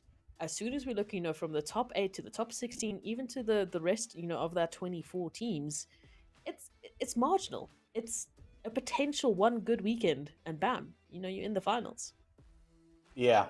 What I will say for the teams on this page is that Zero Tolerance, Influence Rage, they didn't need to, but they dropped some really good games today. And they just, kept alive some of the questions that we've been having in terms of, are these guys really, gonna take these chickens and keep this for the rest of the season, or are they in contention for that finals finish? But here they are, and I mean, these are the teams that we're looking forward to maybe even being in contention to take the win for the season. Team Unique, the same. I mean, they did pretty well today. We were watching them, not too bad, and still here they are, up with the best of them. I mean, this is the page where G3 is. This is the page where the Infinity AF finds themselves right at the top. I mean, these are the heavy hitters that we're looking forward to seeing in the finals. And so just to see them, just reminding us that they are good, and that they are going to be fighting really hard for those finals is quite encouraging. As we move down the list, that's where the questions come through. I mean, obviously, we're looking at the likes of C, Rila Insiders, and Aatrox, who've been doing well in this particular leg of the season. And in the semifinals as well. We've got Sincerity, Aphelion, Apex have made their way up in here, and I will say that 7AOK has managed to put in at least a few points in the games today to make themselves up here. But like I said, right, it's like there's kind of like 3 categories almost. It's like there's not doing enough. It's putting no points on the board. Then there is doing something, which is putting some decent points on the board. Then there's doing enough, and that's more than just putting decent points on the board. Seven Sins is still in a very precarious position. They are not in safety at all, despite being in position number 15. And the same could possibly even be said for Aphelion and Sincerity and Sidemen.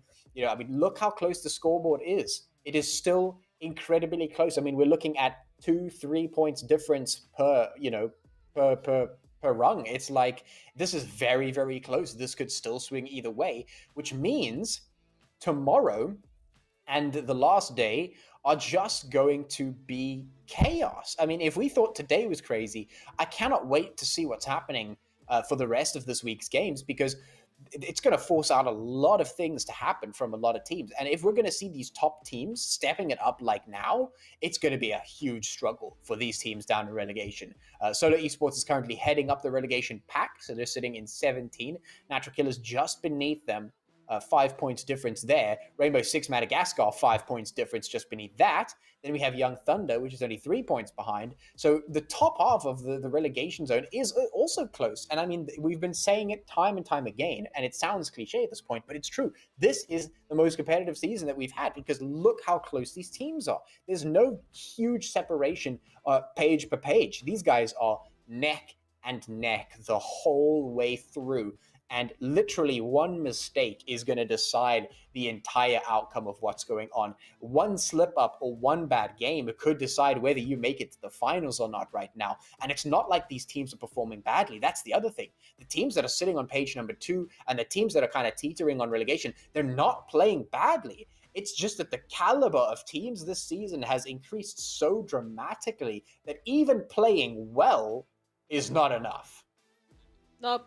It's just not. The fact is, as we mentioned, that bar of where you need to be to either be average, to be good, to be above average, that bar keeps changing, because everything around it, the environment of which that we find, competitive PUBG Mobile, it's constantly changing and it's constantly adapting. And if you're not going to stay with it, you're unfortunately going to lose the plot. But that is the first day of the last weekend of the semi-finals of Umzansi Esports Season 4 done and dusted. So, I mean, it's been eventful. I can tell you that much. And you definitely want to join us tomorrow, same time, same place, for also more FIFA 22 action and, of course, more PUBG Mobile action. This weekend is the crunch weekend. It is the deadline for many of these teams, and it might be the last time we see a few of them for Season 4. Thank you so much for joining us this evening, and of course, thank you to our casters, thank you to our production team, and thank you to the players for giving us the action day after day. My name is Proxy. I was your host for this evening, and I'll see you tomorrow as well. So join us tomorrow. Bring the popcorn. Bring your friends. This is going to be interesting. We hope to see you there. Cheers.